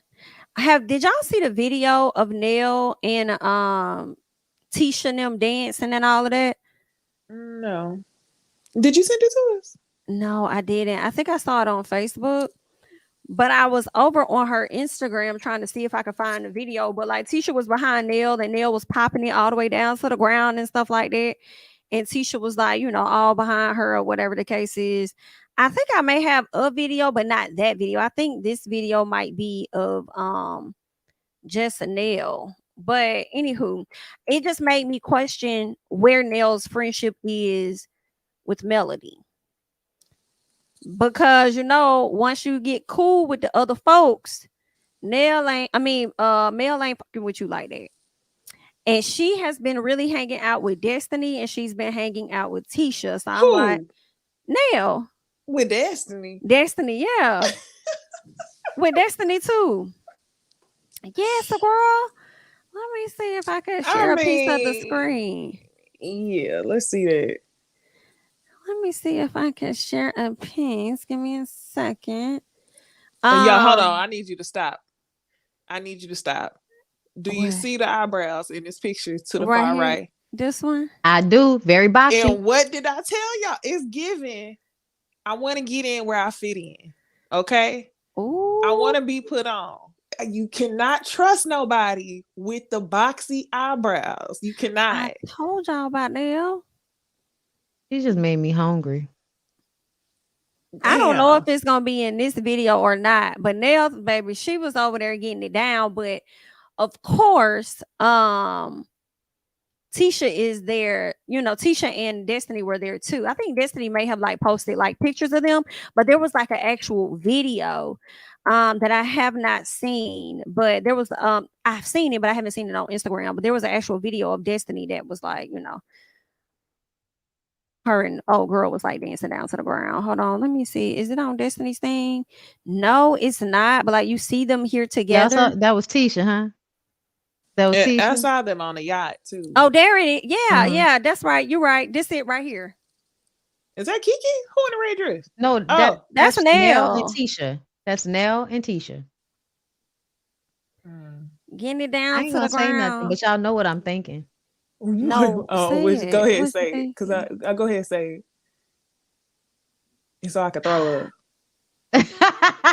No, I don't think they doing it, but it's not that I think that. But y'all know how like people just be looking like if they would just really be real with themselves, they might like that more than they want to admit. Tisha, the way Tisha rolled up behind that lady, I'm gonna just leave it alone. Oh my. Tisha rolled up. Listen, I saw a TikTok video of some girls that went on a trip or some shit. And all they did was hump each other in the videos. I'm like, so you want me to believe that y'all didn't fuck on this girl's trip? Okay. No. Like all they do is be, from behind, like rubbing, dancing on each other from behind and shit. And listen, I don't play like that. As a bisexual woman, if I'm grinding on you, I'm probably trying to fuck you. I'm not grinding on nobody. That's Tisha. Look at her. Look at her now. Look. Girl, Nell putting it on the girl. Nell said, I got no Megan needs for you. Oh, okay. They getting it in. Girl, well, do y'all thing. She was just going in on Tisha not too long ago, wasn't she? And she just wanted to be friends. She didn't know how to go about it. You know how people be doing. She could be friends with who she wants. I just wanted. She said, let's fall out and make up, and then we could be friends since you're not sending me invites. I told y'all. Y'all can have fun. I ain't saying, I hope y'all just having fun, but it look, It look I'm wet. Just leave it alone. Listen, it looked like y'all just need to turn around and cross legs. I mean, don't Kiki end up saying something about a threesome though? Later in the season, she does insinuate in Marso. Yeah. Now, what is Nell on, baby? What is Nell on? I don't know what Nell on, but bitch, I want some. Do you hear me? Look at Chris. Recording Just now. recording her. Listen, You're doing amazing, sweetie. Okay, husband. okay. Ooh, y'all Mel know what said, they baby, look I'm like, having a right? blast tonight. They look like one of them old couples that's doing each other a favor in his life. Tisha was on that thing, girl. Okay, If you know what I mean. y'all have fun, girl. Okay. Get it, girl. Where is Miss Wanda? Um, Yeah, she She wanted gonna to call be. it. All right, I don't know what's going on down there. where is Miss Wanda, child? Okay. So that was them. Okay, that's what they had going on. Now we got to talk about Marceau and Martell having it out in so many words. Of course, Chris Fletcher comes to the house, and I believe the whole conversation was about Marceau feeling like number one, Mel shouldn't, be able to host or whatever. He feel like she doesn't have the credentials, is what he wanted to say, for him to want to pay her. He feels like, and then he's changing it. I feel like he keep changing the goalposts, because he feels like people, them having a platform is irrelevant to people that don't have a platform. And my thing is this, Marceau, if that's how you feel, stop inviting people with a platform to come to your shit to speak.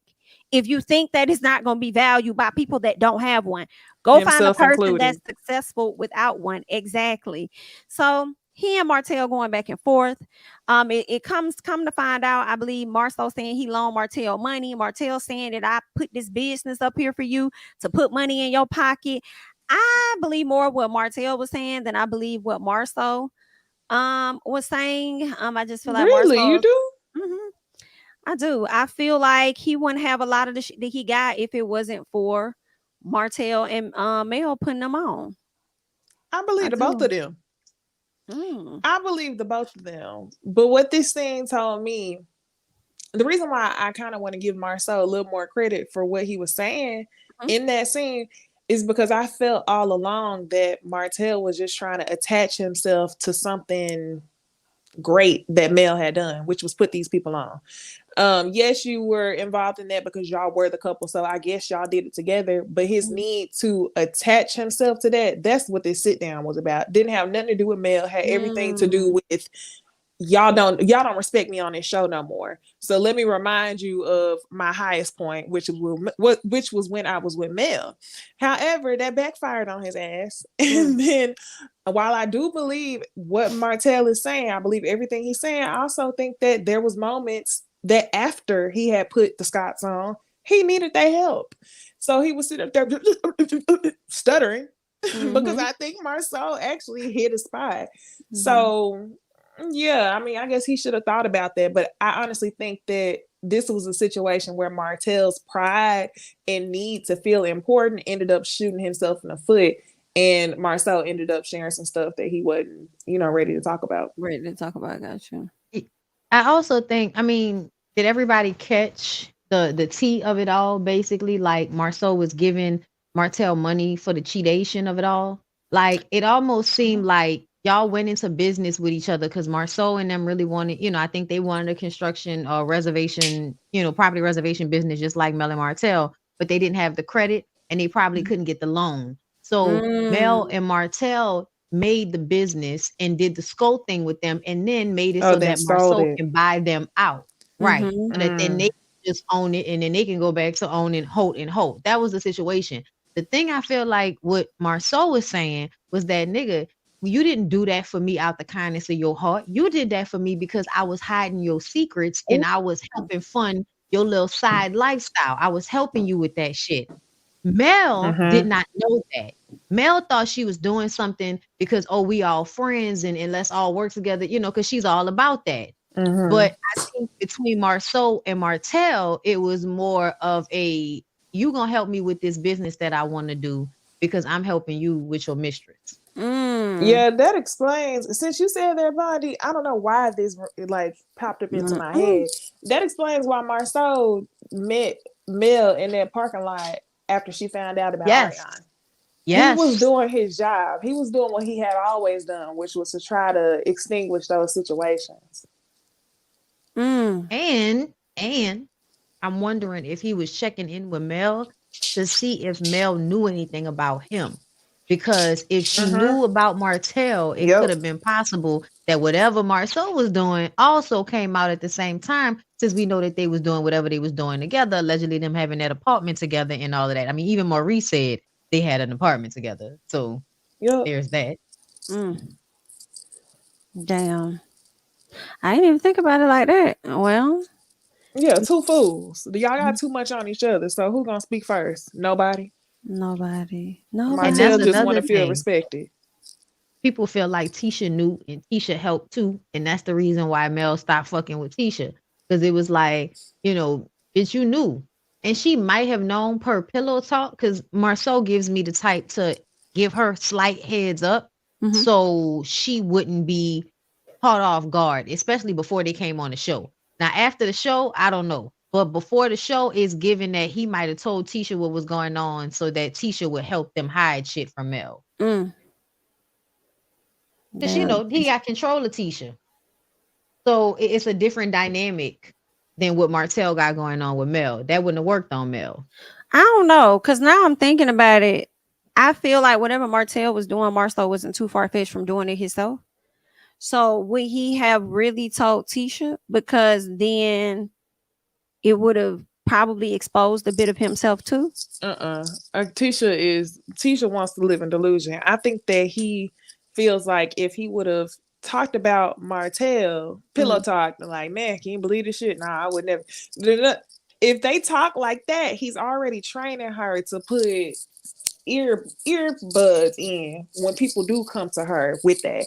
So I think by talking to her about those situations, it's easier than him literally just not saying nothing at all, because then she might be receptive to actually hear what people have to say. He's been training her from the get-go on what to listen I can still hear him.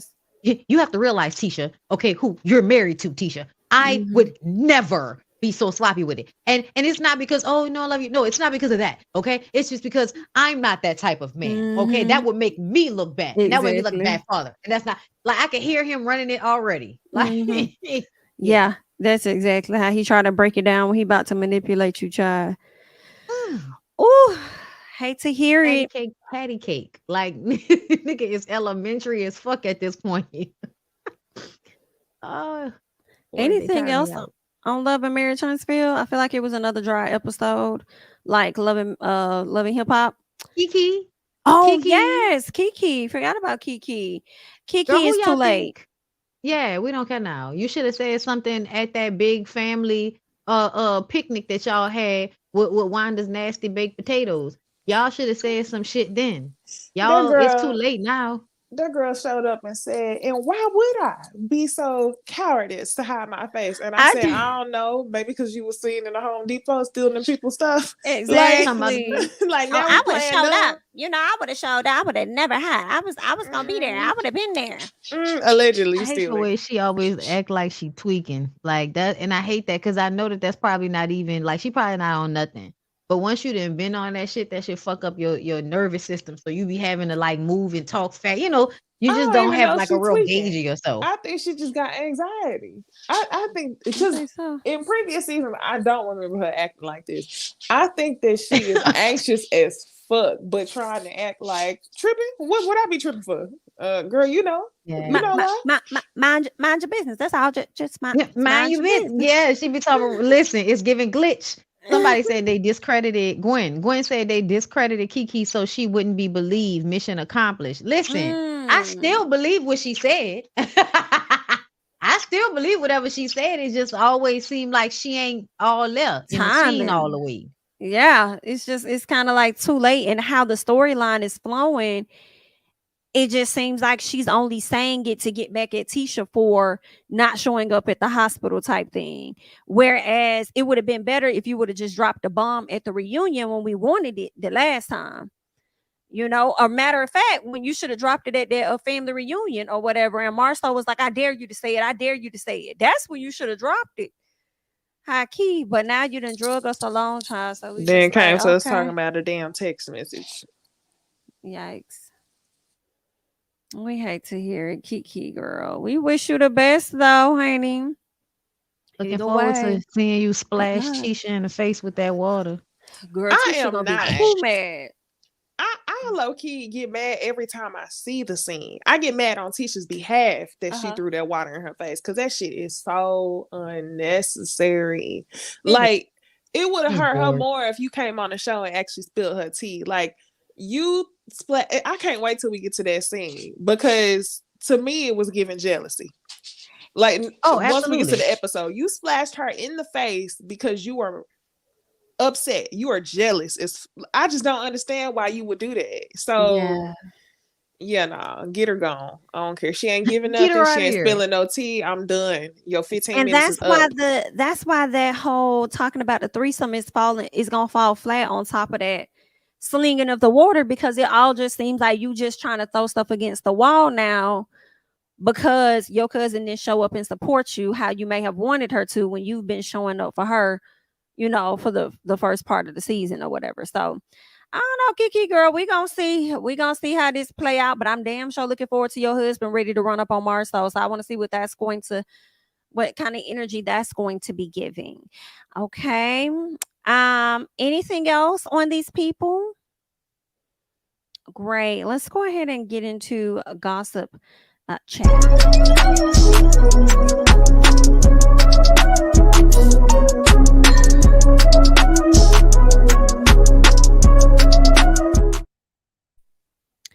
All right. Let's talk about Megan Thee Stallion, and more so Blueface, the person that I just despise a bit. All right. He sat down with an interview with Jason Lee, and he is alleging some things. And I'm actually going to let Blueface tell y'all what it is that he had to say when it came down to him and Megan Thee Stallion. What did you think about his mom wanting to hook him up with Megan Thee Stallion? What I think about it, it was a clout reach. Mm-hmm. Yeah, I mean, clout reach went backwards. Like, it's cool. I already been there and done that. Been there and done what? Exactly. Next question. You slept with Megan? Jason, I didn't say that. Look at me. Are you saying you slept with Megan Thee Stallion? Didn't say that. Did he sleep with Megan Thee Stallion? I don't know, but it will really give me an insight if he do. If he did, let me know something. You said been there, done that. That's all right. Okay. I might have got some head. A long time ago. Stop. JD, you know about that, don't you? No, I don't. Why? Don't include me in that. You talking to him? Don't include me in that. A long time ago. Girl, I don't believe shit that man talking about. I don't. I'm sorry. I may have gotten some head. No, I don't. I don't believe you. I think it's ignorance. And then talking about you knew about that, trying to make it seem like it's legit. I don't believe that. And I wish that he would not have even said anything. He came to social media after this video dropped and says that y'all worried about stuff from the past, from like 5 years ago or whatever, but nobody brought this up. You brought up the past. Actually, Jason just asked about your mama speaking on Megan and getting your girl's opinion, and then you decided to say been there, done that. We didn't even need to know that. And as much as I wanted Megan to respond, I don't want her to say shit because it's gonna give you another reason to be on our page again. You know what I'm saying, on the timeline. So like, I would love for her to cut shit the hell out, but I want her to act like this nigga don't exist, because the space that she's in right now, he really shouldn't exist to her. Personally, this is the reason why I will always tell girls don't be out there giving niggas head with nothing in return, because niggas will turn around and slut you out like this. And I don't think that this happened, but this is what, just in the past, I remember, talking to women and they're like, girl, I love sucking. I'll go meet up with him and just, no, and no. Don't do that. That's you gonna disrespect yourself. Okay, don't do that, girl. And this is the reason why, because they'll say shit like this, and I still don't think it happened. But y'all, Blueface and Jaden and Krishan make me hate it here. They make me hate it here. Earth is ghetto, and I want somebody from the Anunnaki to come and pick me up on a spaceship and take me back. Because this is pick them up. You know why I say take me away from here? Because I feel like there are so many people that are engaged in this content. 12,000 people was watching that fucking interview. These people do nothing Like, I know y'all like her little song and shit like that, but she's weird shaped, Stewie looking on Krishan's coattails ass Stewie. little bitch. And this nigga with the narcissism and the abuse of the child. Like, y'all can say what y'all want to, but him holding a phone in that kid's face while he fucks with him is abuse. Okay. Yep. It's abuse. I know y'all don't like to think that things are abuse because y'all don't want to, believe that y'all parents abuse y'all as kids, but it's fucking abuse. Cry about it. I hate them. That's it. Loser, whack as fuck. I've never heard him talk before until this video, and I was just immediately disgusted. Absolutely. He's very much given that lame table of kids in high school that would sit and make beats and rap with pens and pencils. Mm-hmm. And he's lame as fuck. I can't believe that he was. He really said, "Been there, done that." I don't know. I'm just disgusted. I also want to give a little bit to Jason Lee. Jason Lee, to me, was disgusting for prying on some, "You slept with Meg Stallion." Okay, you asked him once, and nobody answered the question. With a big smile. And then you continue to pry as though, like, why is your platform to find out who this woman slept with and she ain't there to speak for herself? So this man could potentially lie on her. It's disgusting. Who have you fucked, Jason Lee? Can we talk about it on your platform? Because you get mad when people bring it up, because the last time somebody brought up who you was fucking, you threw a whole glass of alcohol in the eyes, which is why we ain't never really liked you. Because of that. I'm glad you brought up Jason, because essentially I feel like I respect the fact that, everybody got to make their money. So you're going to bring these foolish fucking people on your platform to make them feel like they're important when they're really like not. They're just people that everybody are obsessed with. But is that going to mean something in 20 or 30 years? Probably not. To me, what I can't stand about him is how much glee he had. Because I think that would degrade her. And so the fact that y'all look for opportunities to degrade women who have done nothing to you, who are minding their fucking business, is insane to me. And I'm seeing a pattern of, that's why I go in on niggas. That's why when I talk about Trick Daddy or Safari or any of these big back, ugly, nasty, stank, garbage juice looking ass niggas, I go in on them and their looks, and I don't give a fuck. And this is the reason why, because of niggas like this. Somebody in the comments said that Blueface is handsome. He looks like an STD to me. How he looks to me. And I also want to say the reason why I was so annoyed and disgusted with Jason Lee, I saw somebody say that's his job. If you listen to the flow of the conversation, he said that his mama tried to hook him up with Meg Thee Stallion. His response was, "Been there, done that." Jason Lee jumped to, "You fucked Meg Thee Stallion." Been there, done that could have meant y'all texted, y'all saw a movie together. Been there, done that could have meant anything.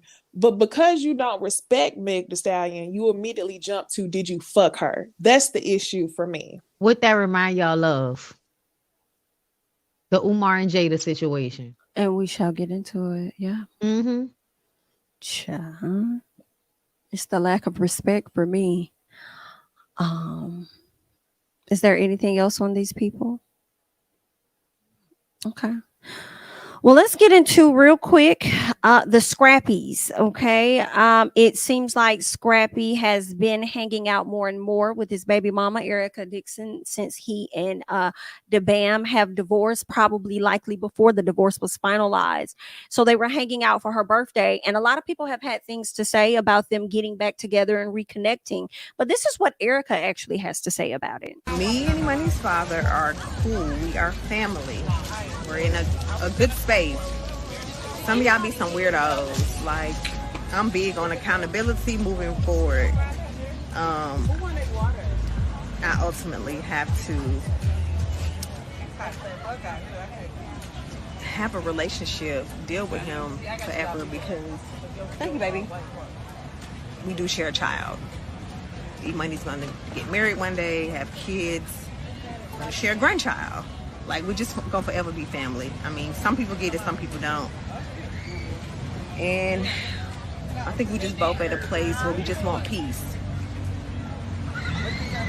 But he's single, you know. Y'all wanna holler at him, jump in his DM.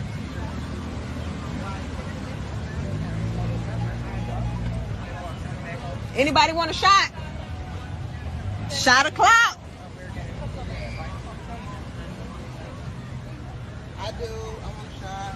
What I'm learning as I continue to travel and just experience different cultures, our culture, we hate each other and hold on to just anger and resentment like the most. And that's why we don't prosper at all. Don't put this on us. That is What not you why talking we about, don't black prosper. What, girl? This is shit I can't stand. Go Leave back me to out. our ain't shit ass baby daddies. Okay, bitch. So because I don't give an ain't shit ass nigga that tried to get my kid taken away from me access to me after he does such things, that's the reason why our community not sticking together and growing, Erica. Girl, I told y'all them people was fucking. Go ahead. I told y'all I just them got people- one question. That's all I got. I just got one question. Erica, you did say, you know what I'm saying? I'm here for you, girl. I don't dislike you or anything. You know what I'm saying? I just have a question because I'm like, you saying that y'all have a child together who's an adult now. Y'all gonna always be in each other's lives. I was just wondering, are you gonna take trips with the other baby daddy that you have? Is what I was he on the trip too? And his And we wife. didn't see him. Have It we was ever just seen I him? was just gonna ask about that part there. That's all I wanted to know. But I'm gonna let y'all grown, y'all do what y'all want to do, but you ain't finna disrespect me, talk about me, talk down on me, try and take my kid and think I'm finna be on a trip with y'all. But you know, everybody forgiveness is set up different. So if that's I what ain't you got want no to problem do, with forgiveness, but I just want to clock that 5 minutes ago, y'all was dragging the fuck out of Bambi for not liking Erica, and here we are. Here we are. The ink is barely dry on that divorce decree, and you already in another country fucking that lady husband. I'm just saying, if we're gonna give E-Money Mama grace, I'm gonna need for y'all to take y'all foot off of Bam's neck just a little bit. I Just a do little think the bit. post that Scrappy did to dedicate to Erica, because I just don't recall him ever making like a birthday post. I will say that was really a shot at the Bam. I feel like he made this whole wonderful post about Erica being this amazing person and all of this Beautiful, stuff sexy. because he wanted to. Yeah. Put the Let me R see in if I beautiful, had bitch. that. Beautiful. He said she was beautiful, sexy, smart. She is important. But he still called the police on her and had her investigated for child abuse. Let's not forget that. But she's all about accountability. Girl, where? Because accountability would have been you keeping it a fucking buck about the fact that everything between you and Scrappy wasn't the Bam's fault. Hell out of here. No fucking accountability. Just be talking. You know why? That's why she put the camera so close to her mouth, because she knew he was gonna be distracted looking at her lips instead of listening to it out of her looking at her crooked teeth. lips. Her lips are Hilarious. so. I mean, you know she's beautiful. She has such a She is. beautiful face. She's You know, very and she ain't beautiful. got no makeup on. You know, like when the pretty girls ain't got no makeup on, you just be like, ah, so pretty. I But know. still, you saying bullshit, ma'am. That man said, I know we ain't always seeing eye to eye, but you still got a piece of my heart. Okay. Tell me some live it up, Jack. But you out there on the trip with a baby. I'm gonna let y'all grown folks do Okay, what y'all do. Jamie. Huh? Jamie, can you explain why we think they're fucking? Because I don't think they're fucking for no reason. It's because they were where together? They were on the trip. This ain't the first time they was on this trip together. No, They went on another second, trip. right? Yeah. Yeah. To the same So they place, go on right? trips. I Yeah, don't know no, if it two was the different. I same think they place. went to it might have been DR last time. I can't remember. But Pri- it was for it E-Money don't matter. birthday. It was So out the country. yeah, it was an island. People don't go to the island with their baby daddy and then come back. Oh, we cool now. After all of that hatred for all of them years, it wasn't no saliva exchange. Them people fuck. And You you're know not what gonna it's make me giving. feel nothing different. The Bam liked my comment when I said that. So I feel like that bitch is just as much She liked your validated. comment. Oh, Bambi liked your comment. Like my Yeah, real. yeah. She know. It's very much giving we best friends. I'm gonna be the one to if you want to talk to him, I'll put you on, knowing that this is my man. And when he done with you, we still gonna be together. It's what That's it's what it was given. always giving. And since he just got a divorce, she probably is really trying to be on some low key stuff. Like, we cool. But give it about 6 months. 6 months to a year. I'm about to tell you another thing how I know they fucking around. Because remember when he did the interview with Carlos, he brought up Diamond and he was like, yeah, Diamond wanna know what we doing too. And we saw him on live cooking Diamond breakfast. Okay? Oh, yeah, so if you on live cooking Diamond breakfast, y'all was fucking, period. So to me, it sounded like he was fucking with Diamond, but Erica came in. And Erica is thicker. Erica, she a little bit more juicier. Shit, the connection over there might be a little The hair stronger. is better. The hair is definitely better.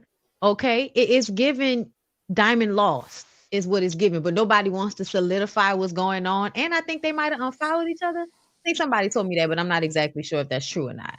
But either way, it is giving you was fucking with the both of them like I said you was, and Erica won out. Everybody knows somebody like this. You love that toxic ass man, but you don't want to get your feelings hurt, so you just gonna remain best friend until he get his shit together. And yes, It could be that. It could be that, and then it I could wish y'all the be best. everybody has that person that knows how to hit it. You know what I'm saying? Okay. So it's you like can't tell me no different. You can't tell me no different about Scrappy. Niggas like him, you can just tell. They can't do nothing else right. yeah, it could be that. Ain't got no job. And that's fine. Ain't no money. Well, that's her boo. All right, y'all. Anything else on those individuals? Why somebody say she dressed like it's 06? I am done. Where was she dressed like it was 06? Must be talking about I Diamond. don't know. She too. They saying that Erica don't dress like she 06, so they talking about Diamond dress But like Diamond dressed like she was. Oh, They said that shit. I was like, who did they say talking that about? shit. Nev? I was like, they must be watching it. That booty the licious lady. bubble gum. child. That's what it's giving. Listen. She look young though, young in the face, but the style is ancient. So let's see. What else do we have over here for the people before we get into the juiciest portion? Real quick, want to chat about Married to Medicine. Y'all know the new season is coming back in a few weeks, so shout out to those ladies. Hopefully it's a good season. We know that we're going to see Dr. Greg and his new wife on the show, and Dr. Greg used to previously be married to Quad Webb. Quad did a sit down with Dr. Heavenly where she talked about feeling disrespected by the production, and I want y'all to check it out so we can discuss. I love Squad maturity level with Dr. G's new wife on the show. How do you feel like? I mean, because to me, it's no secret that this is the first time, I believe, tell me if I'm wrong, that we've had a reality TV show show somebody go through a tumultuous marriage, get a divorce, and then bring back the husband and then the new fiance, which turns into his new wife. Right. That's unprecedented. How do you feel about them doing that? Well, I honestly, I got to keep it real with you. And all the things that you noted and stated have been absolutely true just a moment ago, for sure, in reference to what I've been through and what we see with the ex-husband and the new wife on the show. I feel disrespected. I feel disrespected. And it's though the conversation was never had with me, and I've been a staple on the show since conception. And so, just knowing that it wasn't a pleasant marriage, and people kind of having some understanding and some insight about what transpired in our marriage. And clearly we sat there in New York on the stage with Andy Cohen, and we were very authentic and very real and raw. And so things were stated there. And I just feel like, where was the respect for me when this decision was made? And I know my cast members don't make this decision. Right. We definitely you all don't make the decision. But I think it's a messy shit though. I mean, if you want a reality TV show, it's a messy stuff. Had a girl get divorced, bring back the husband, and bring his new wife. I mean, you know what I'm saying? That's just try to rub that in Quad's face. Let's try Rub to it evoke in. emotion from Quad and see what we get. You know, we need something for season 10. So let's put Quad out there to put her on the defense, and let's see how she's going to respond. I love what Kia. Quad need to grow up. I'm about to Quad- tell you why right quick. Just right quick before Go I ahead. lose it. Mm-hmm. She need to grow the fuck up because we saw what that lady looked like. Mm-hmm. This is a good look for you no matter how you slice it. She might have somebody Okay, I was and wondering you if that's don't. where you was going. I was Yeah, wondering because I'm I sorry. was like, okay, Girl, yeah, go she ahead. look. I'm sorry. She looked like she on her first season of a reality show. Okay. Of when reality Um, shows was first, getting up off the ground. Yes, and it looks a little rough. All women are beautiful. She looks a little rough in comparison to Quad. And so Quad, you really shouldn't feel disrespected by this. You really should feel like that bitch still not better than me. You know, you should take a Jennifer Lewis attitude about this situation. You know what I'm saying? And feel yourself because we saw this lady in that little intro, when we talked about it last week. We saw her. We saw her in her little saying. Her saying was like Quad saying. It looked like production care about you, bitch. It looked like production is trying to show you that they care about you because she looked a fool in comparison to you. I'm gonna just leave it like that. I just wanted to say that when Quad said she knows that her cast members don't make that decision, I'm like, they may not make that decision, but they damn sure influence it. And I feel like Heavenly always looking out for you to try and get you a check because remember, Quad's contract, what it seemed like earlier on, wasn't even solidified. So Yeah. I wouldn't be surprised if Heaven, it was a scheme that Heavenly set up to come to Quad with the BS for her to come back on the show. But if your contract wasn't even solidified and stuff, and you coming back to the show and you talking about some I felt disrespected, I'm kind of like, but how?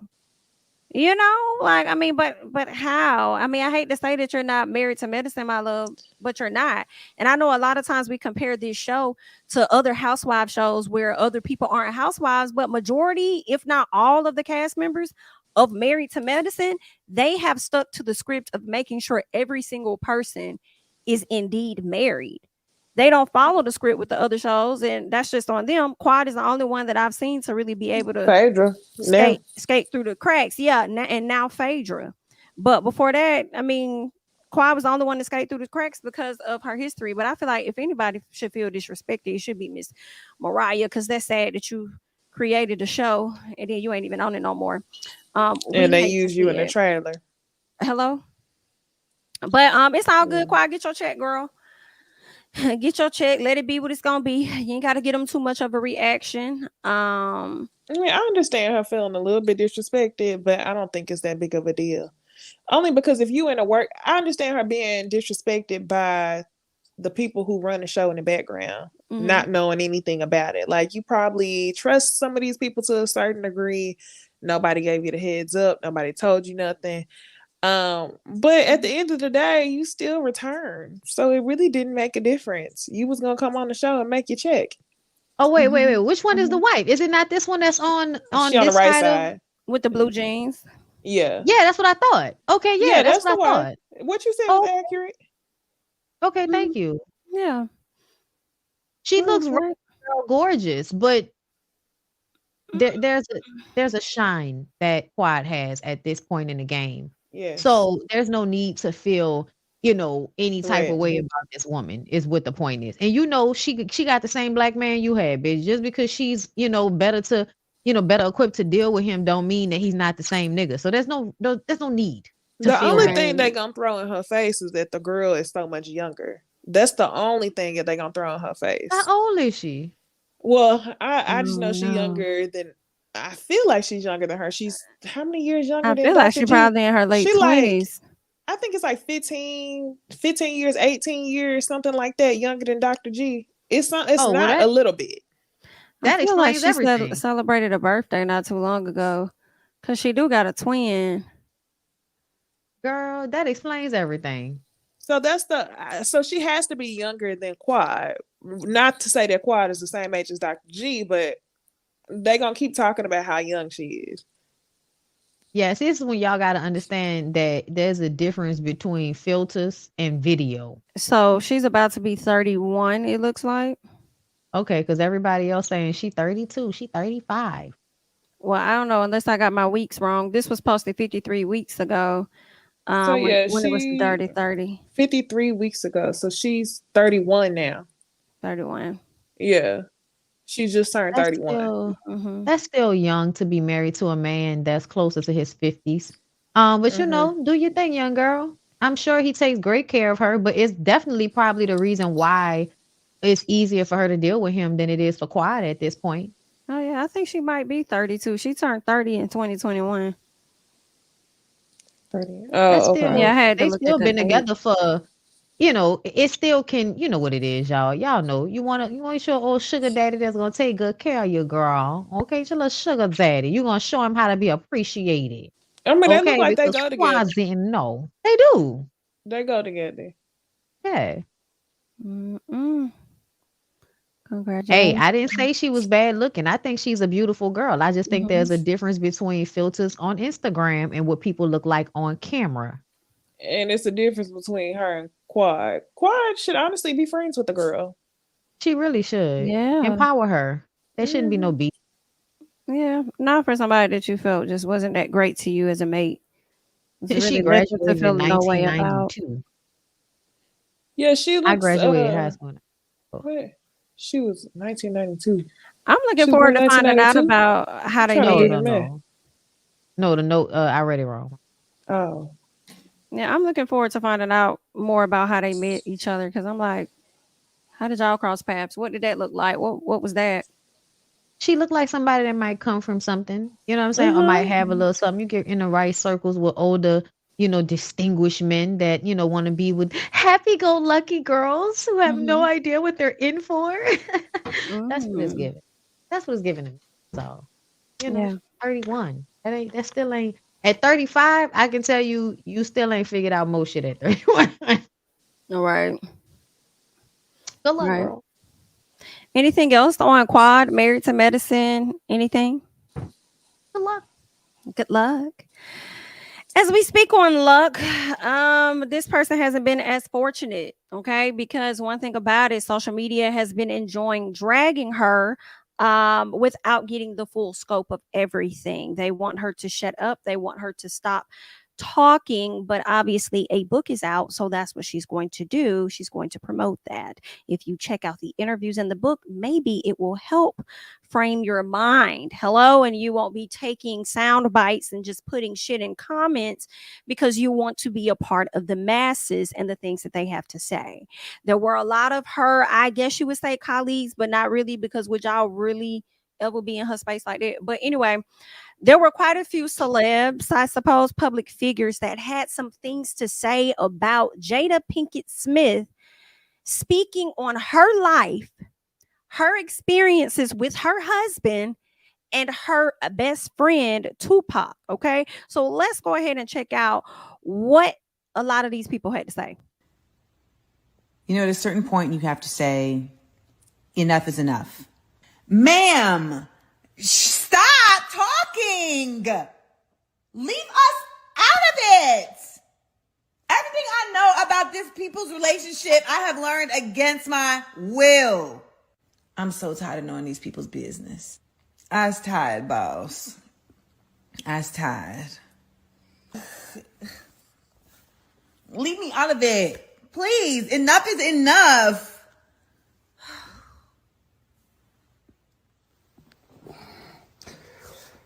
My whole thing is, if you sold crack in the 90s, 9 times out of 10, there's still some crackheads in the neighborhood that can vouch that you was selling that butter. I don't know where Jada grew up at, but we need to go check and see. They got some fiends that can validify that she was selling that thing back in the. She had that butter on the block for sale. Jada Pinkett Smith, that's fucked up. Let's talk about the role of a wife. At least from the perspective of just sparing him. I'm not getting in the right and wrong. It's none of my business. I don't know about them. I don't want to know. But I know that it is uncomfortable and grotesquely unfair to emasculate your husband publicly. Publicly. Coming from an unmarried man. He's Will Smith. How much smaller do you want to make him? How much? I mean, damn. Come on, Jada. This is wrong. You can't do this. You can't treat that man like that. It's none of our business. Jada Pinkett Smith, I am so tired of you embarrassing my brother Will Smith. Every time you get in front of a TV, you got to do some disrespectful shit that is unbecoming of a wife. The things you say out of your mouth, Sister Jada.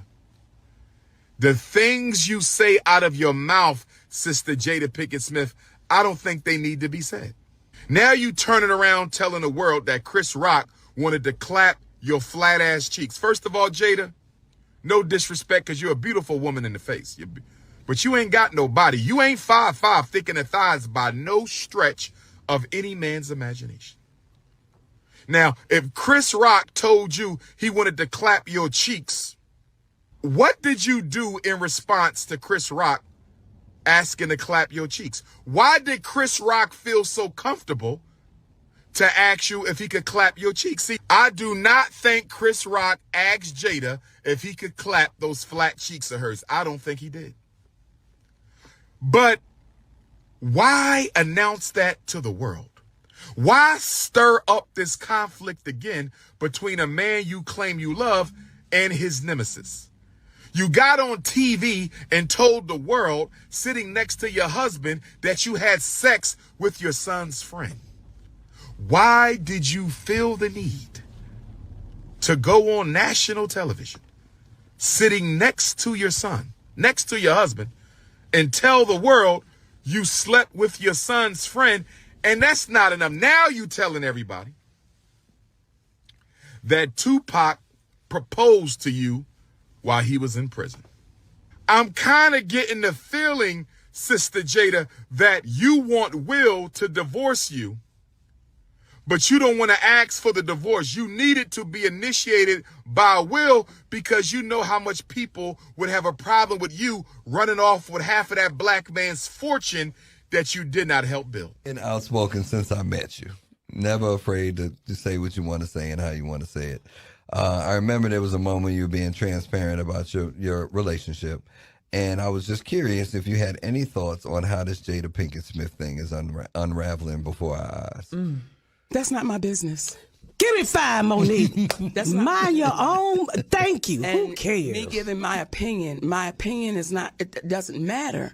Because what does that do for our community? With me sitting here telling you what I think about Will and Jada Smith. I hope those beautiful people have an awesome life, however they go. That's it. I think if we stop focusing on other people and stop worrying about what other people are doing and how they're doing it, we would be so much further as a community, because those type of questions do nothing for us but turn it off the station and go, girl, yeah, you hear what Monique said about Jada and Will, and did you hear? And it does nothing for us. And also, what the fuck Monique gonna say? She already told y'all that Her and Ho Man was open at some point too. They closed it, but it was open at one point. And Monique told y'all she like women. Like, honestly, Monique's comment kind of annoyed me, because even though I appreciate you saying it ain't none of your business and shit, I still feel like that's such bullshit. Like, for everybody to act like observing each other's experiences is not valuable to the community. I'm gonna say it like that. Not just sitting up there talking about people's business and you don't know what the fuck you're talking about just so you can have an opinion. Yeah, that's of no value. But as someone in Hollywood that had a similar arrangement in her relationship, I think more could have been said that would have been better for the community if you felt to comment on it. But she didn't, so that's fine. Jim Jones, you want receipts on drug dealing? Shut up. Amanda, I'm gonna say it again. I am so annoyed with you specifically for having this opinion, because you often talk about a lot of things that people don't want to hear from you, You Mhm. often speak a lot of truths that people don't want to hear. So for you to turn around and tell Jada to shut up when you know good and goddamn well these blogs are taking excerpts from a fucking book that has already been published and releasing it in different orders, then they're titling the damn post differently than what's actually being said in the in the text. Like they're just making shit up. Like I saw somebody on TikTok saying she said that Will's penis was small. That lady never said anything of a sort. And it's insane that y'all have taken it to this level. But the thing that I really want to mention is Dr. Umar. Because what Umar did is what really pisses me off. Because y'all don't understand the Jada thing. Y'all think this is just like for play. But to me, it's a depiction of how y'all hate Black women. And how you hate Black women in the media is how you hate Black women in real life. Dr. Umar told his followers a few times, because he likes to be very repetitive with those retarded ass niggas that he talks to. And he told them that if their woman comes home and tells them that a man solicited sex from her, then he needs to turn around and ask his woman, what did she do to make it so that this man felt comfortable enough to proposition her? When first of all, Chris Rock did not proposition Jada for fucking sex. He called her on the phone and asked her out on a date. And that sounds like, you probably not gonna fuck Jada Pinkett if you go out on the first date with her. You know that. So at the end of the day, that's not what happened. That lady said, no, me and my husband are still together. Even if they were separated, she wasn't fucking with Chris. Okay? Y'all should be looking at her like, that shows she got respect for her husband. But no, you rather act like she's lying because her body is not voluptuous like yours. Oh my God. That's where y'all take it to the next level. Because her titty's not as big as yours. Because her thigh meat not flapping all around like yours. That mean that Chris Rock's skinny, bony ass don't want her? After that man been chasing her since the 90s? Talk about it. Talk about All it. of y'all wish y'all could smell that lady toes. Like that's how, like, it kills me that all of y'all unattractive, semi-broke ass niggas have Stephen A. Smith. Give me a fucking break. Give me a break. When you show me a working relationship in your life, we can have a conversation on a fucking sports podcast about somebody's relationship. All y'all can suck a dick. Stephen A. Smith, baby, you've never been married to my knowledge, but you want to have a conversation about the role of a wife. That was comical as fuck.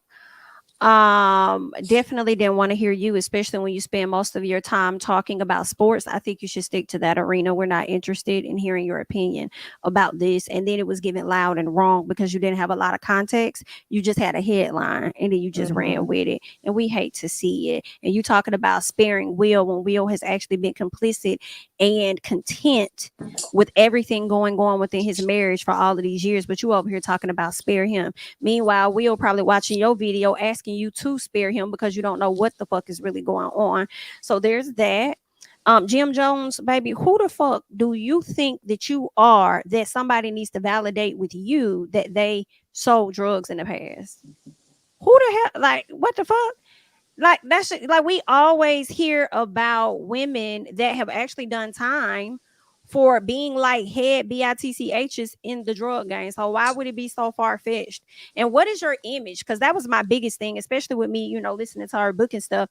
It's the image that y'all have of Jada that may be leading y'all down a road of disappointment or something. So because she was just a cute girl, pretty girl, long hair, light eyes, all of that, she wasn't capable or possible of selling drugs or something. Like, I don't understand that.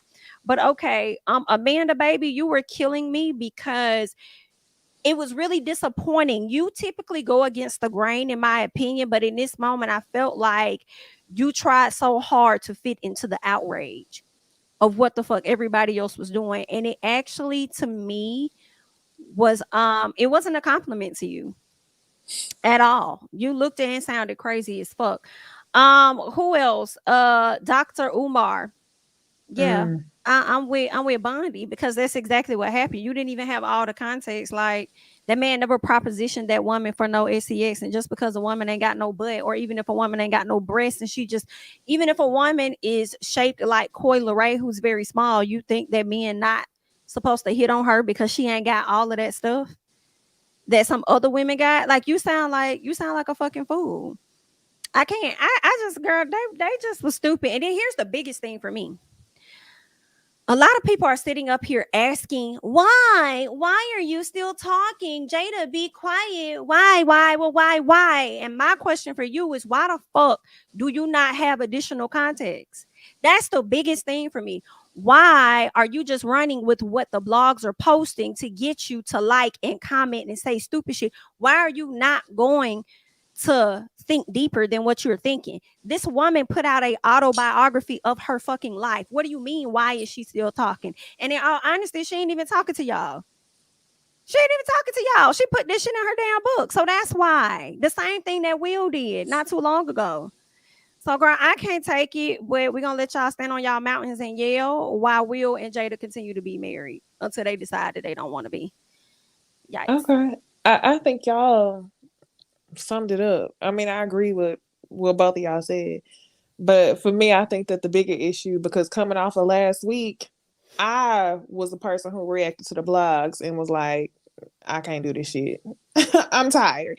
And then I understood that she was releasing a book, and that's what the interviews are for. Mm-hmm. And the blogs are just doing they're doing what they know people are going to do, is read the first headline. They reading through her book, putting out different pieces of the book, and it's making the whole situation convoluted.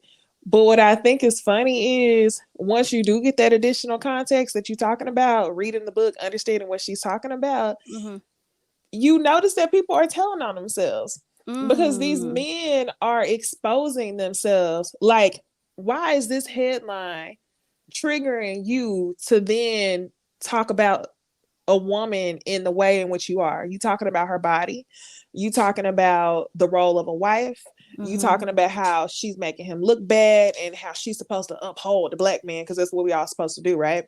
So I just think it's really funny because all these people are telling on themselves and they sound so dumb. That's okay. I'm gonna say the reason why I'm so annoyed with this entire situation is not because Jada is on a press run. I'm annoyed because this situation is giving these Kevin Samuels ass followers the opportunity to stand on a soapbox and project all their hate towards women on Jada. And people are actually triggered to continue to be involved in this conversation because it is Will and Jada. So I'm going to exit until I actually, get a hold of the book, figure out what's going on, form my own opinion. But the blogs are doing what they know people are going to do. And it's fine with me that the men are exposing themselves, and some of the women too. Yeah, I definitely agree. Another thing with the whole spare Will and you making him look bad and this, that, and the other, I ain't hear nobody say nothing like, Will, speak up. They attacking your wife. We want you to have that same energy that you had for Chris when you slapped the fuck out of him in front of everybody. So are you going to say anything like take it easy on Jada? I ain't see the rap. Show me the rap. What I did see on his page was when he was like, all right, my whole thoughts about this whole thing is I chew. And that's all that he gave. Yeah, So. now he did a rap on Twitter. Okay, let me I'm about to. I refuse to call it X. Okay, hold Same. on. Y'all just give me a second because I gotta scroll through. Oh, here we go. Oh, you found it? Okay, I ain't gonna play it because I don't know who beat that is, but I'm about to put it in the chat. Okay. Our chat. Okay, cool. But at the end of it, he said when some about y'all keep talking about the divorce, mind y'all business. Like, that's what he said. I love basically. to hear it. Keep my Can wife's we also name out talk your about fucking mouth. how Dr. Umar basically was sounding like, well, what did you do? What was you wearing in order for someone to sexually assault you? That's the angle that he was taking when he said, what you got a question, what was your wife doing to have Chris, proposition her?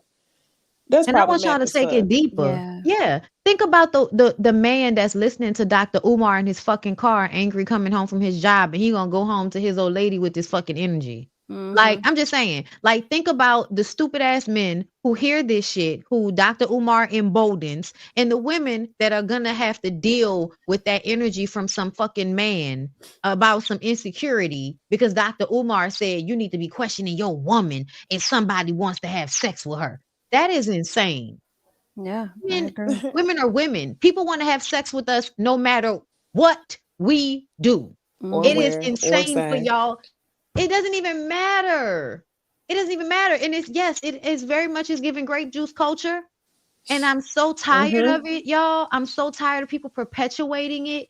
It's really sickening. And another thing that aggravates me about the way y'all respond to the Jada and Will situation is their dynamic is normal in the Black community.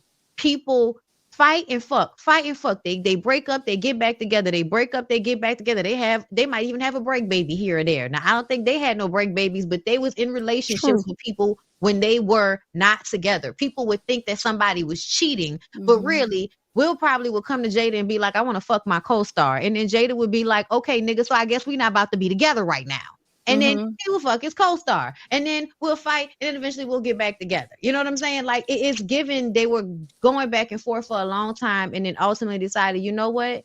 We need to figure our own shit out. Let's just separate but still stay married because we have, I don't know, millions of dollars together. We have kids. We still like each other. We like our family vacations together. We like the fact that we live on the same property. Like, our house is huge. We understand each other. We feel safe with one another. I don't think anybody's going to fuck with me the way you fuck with me. They both feel like that about each other. Everybody, mama, grandparents, people know about this shit because it happens in a lot of people's relationships once they get to a certain age.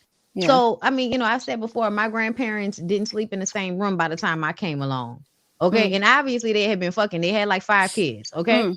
All right.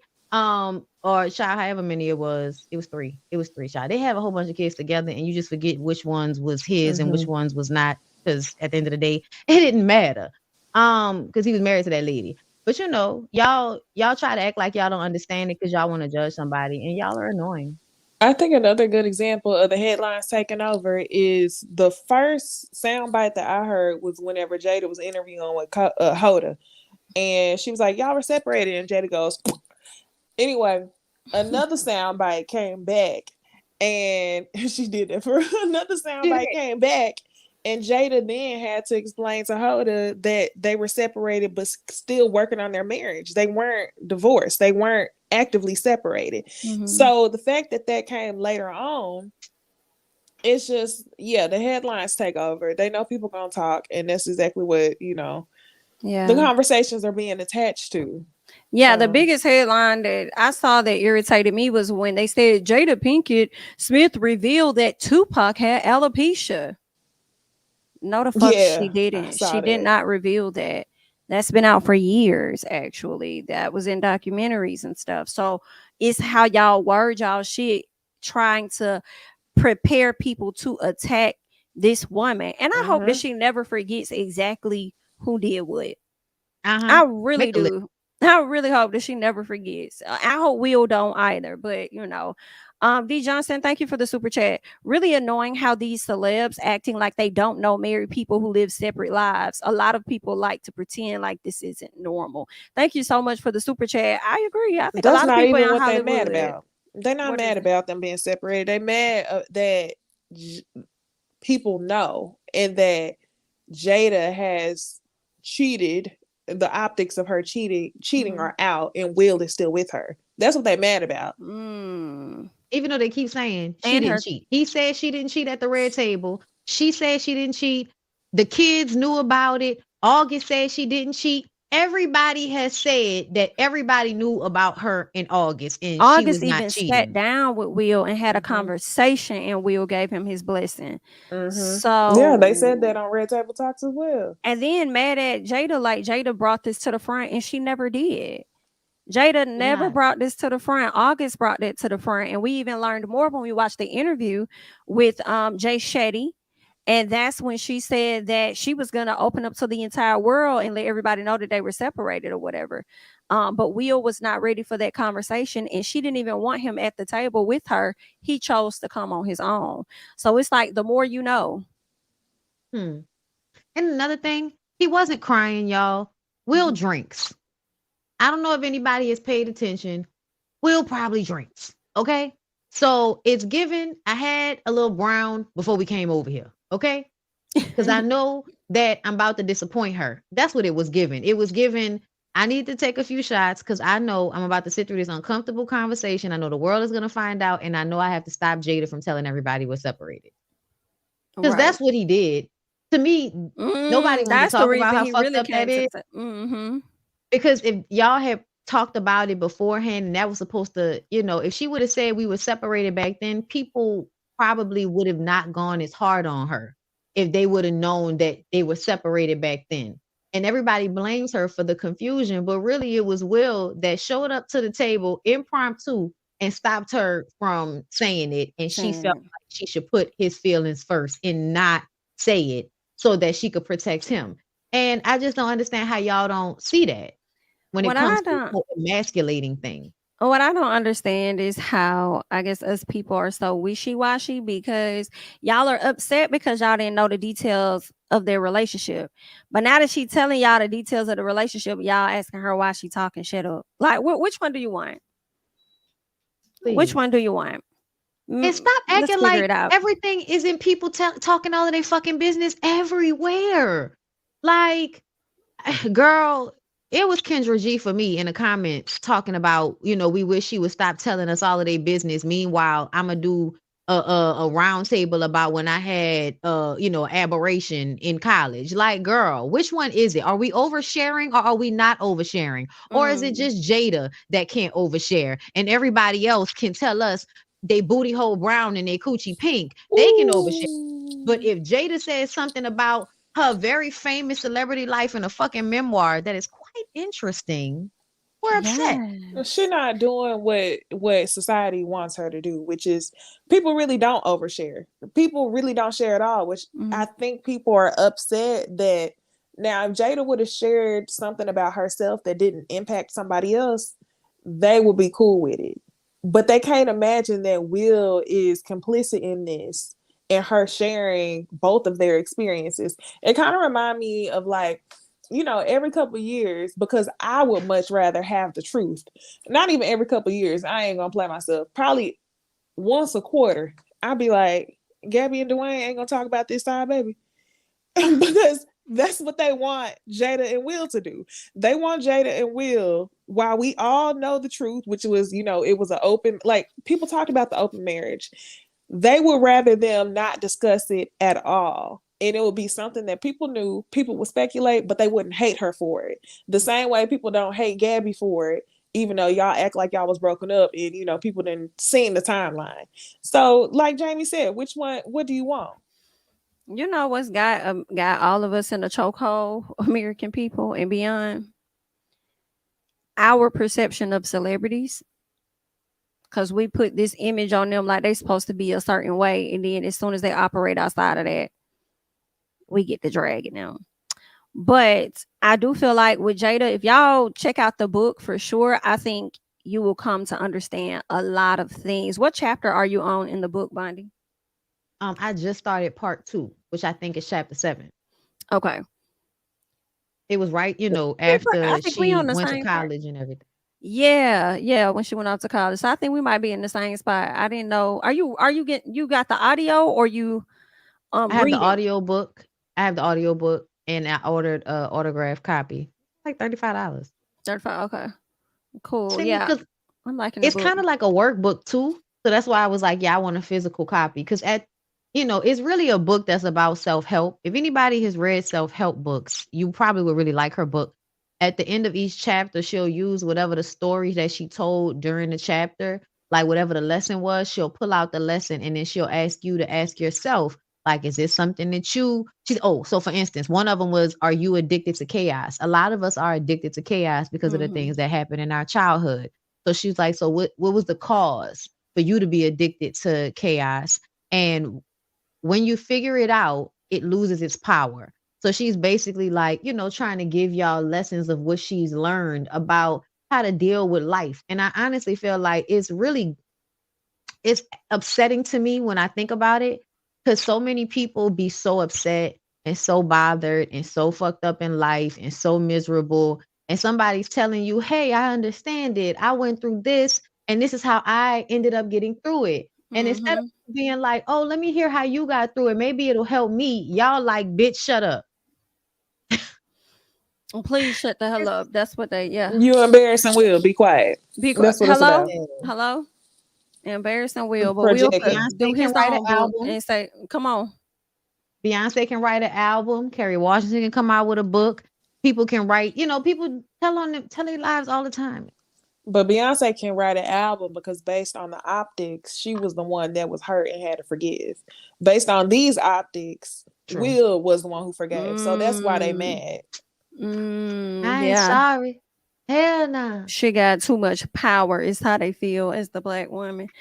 But yeah, okay. So that's really all that I got. I don't really got no more. Definitely gonna continue to listen to this book. I ain't been taking notes like I need to, so I don't know. I was thinking about, you know, going back a little bit, but it's really good. Y'all make sure y'all check it out if you care to. I know I got mine with a credit on Audible, so shout out to them. So I might end up getting that autograph book myself. Hello. But yeah, is there anything else on Jada and Will that you guys want to talk about? Y'all gonna be sick of them even more since they thinking about writing a book together. Saying don't try this at home. Yeah. It's probably good too. That sounds like a good book. You know what I was thinking, and this may sound so crazy, and I hope it doesn't, but I thought about it earlier, and I was like, I would not mind seeing a biopic of their lives, but like a 3-parter, right? So we see Will's upbringing, then and where he, you know, where he gets to that place where he's about to meet Jada. We see her upbringing to where she got to the place where she's about to meet Will, and then the third part would be them existing together to where they are, you know, up until where they are today. I'm like, that would be dope. That would be dope. Like, Netflix, all right, bitch, run me my coin. I'm gonna need at least 10%. Not Lifetime. Netflix. Hello? Yeah, no, Netflix. Netflix. It needs That to be would be like dope. a Netflix or Amazon Prime or something. Ooh. Did y'all see The Burial on Amazon Prime? No, I need to watch with it. Jamie I haven't heard Foxx. about that. Girl, I have heard of it. That y'all, it's a true, it's based on a true story. So y'all I'ma watch definitely gotta check out The Burial. I watched this weekend, and when I tell y'all, Jamie Foxx is a phenomenal actor. He's that like he's great. He's hand clap. Shout out to him. But yes, y'all be sure to check that out. But that concludes our episode for tonight. Okay, I hope that you guys enjoyed it. All right, be sure to like up the video. Also know that you can catch us on Instagram and Twitter at OohLadiesFirst, at Jami ThatsMe, at Bondy Blue, and at Necey Dixon. If you have any questions, comments, all that great stuff, any advice, all of that, definitely email us at OohLadiesFirstPanel at gmail.com. All right. Make sure you're subscribing to all of the channels. We appreciate you guys. We won't see you all on next week because you know we like to take a week off, but we will see you guys the following week over on Necey Dixon's channel. Okay. So that's all we got. You guys have a good night. Bye.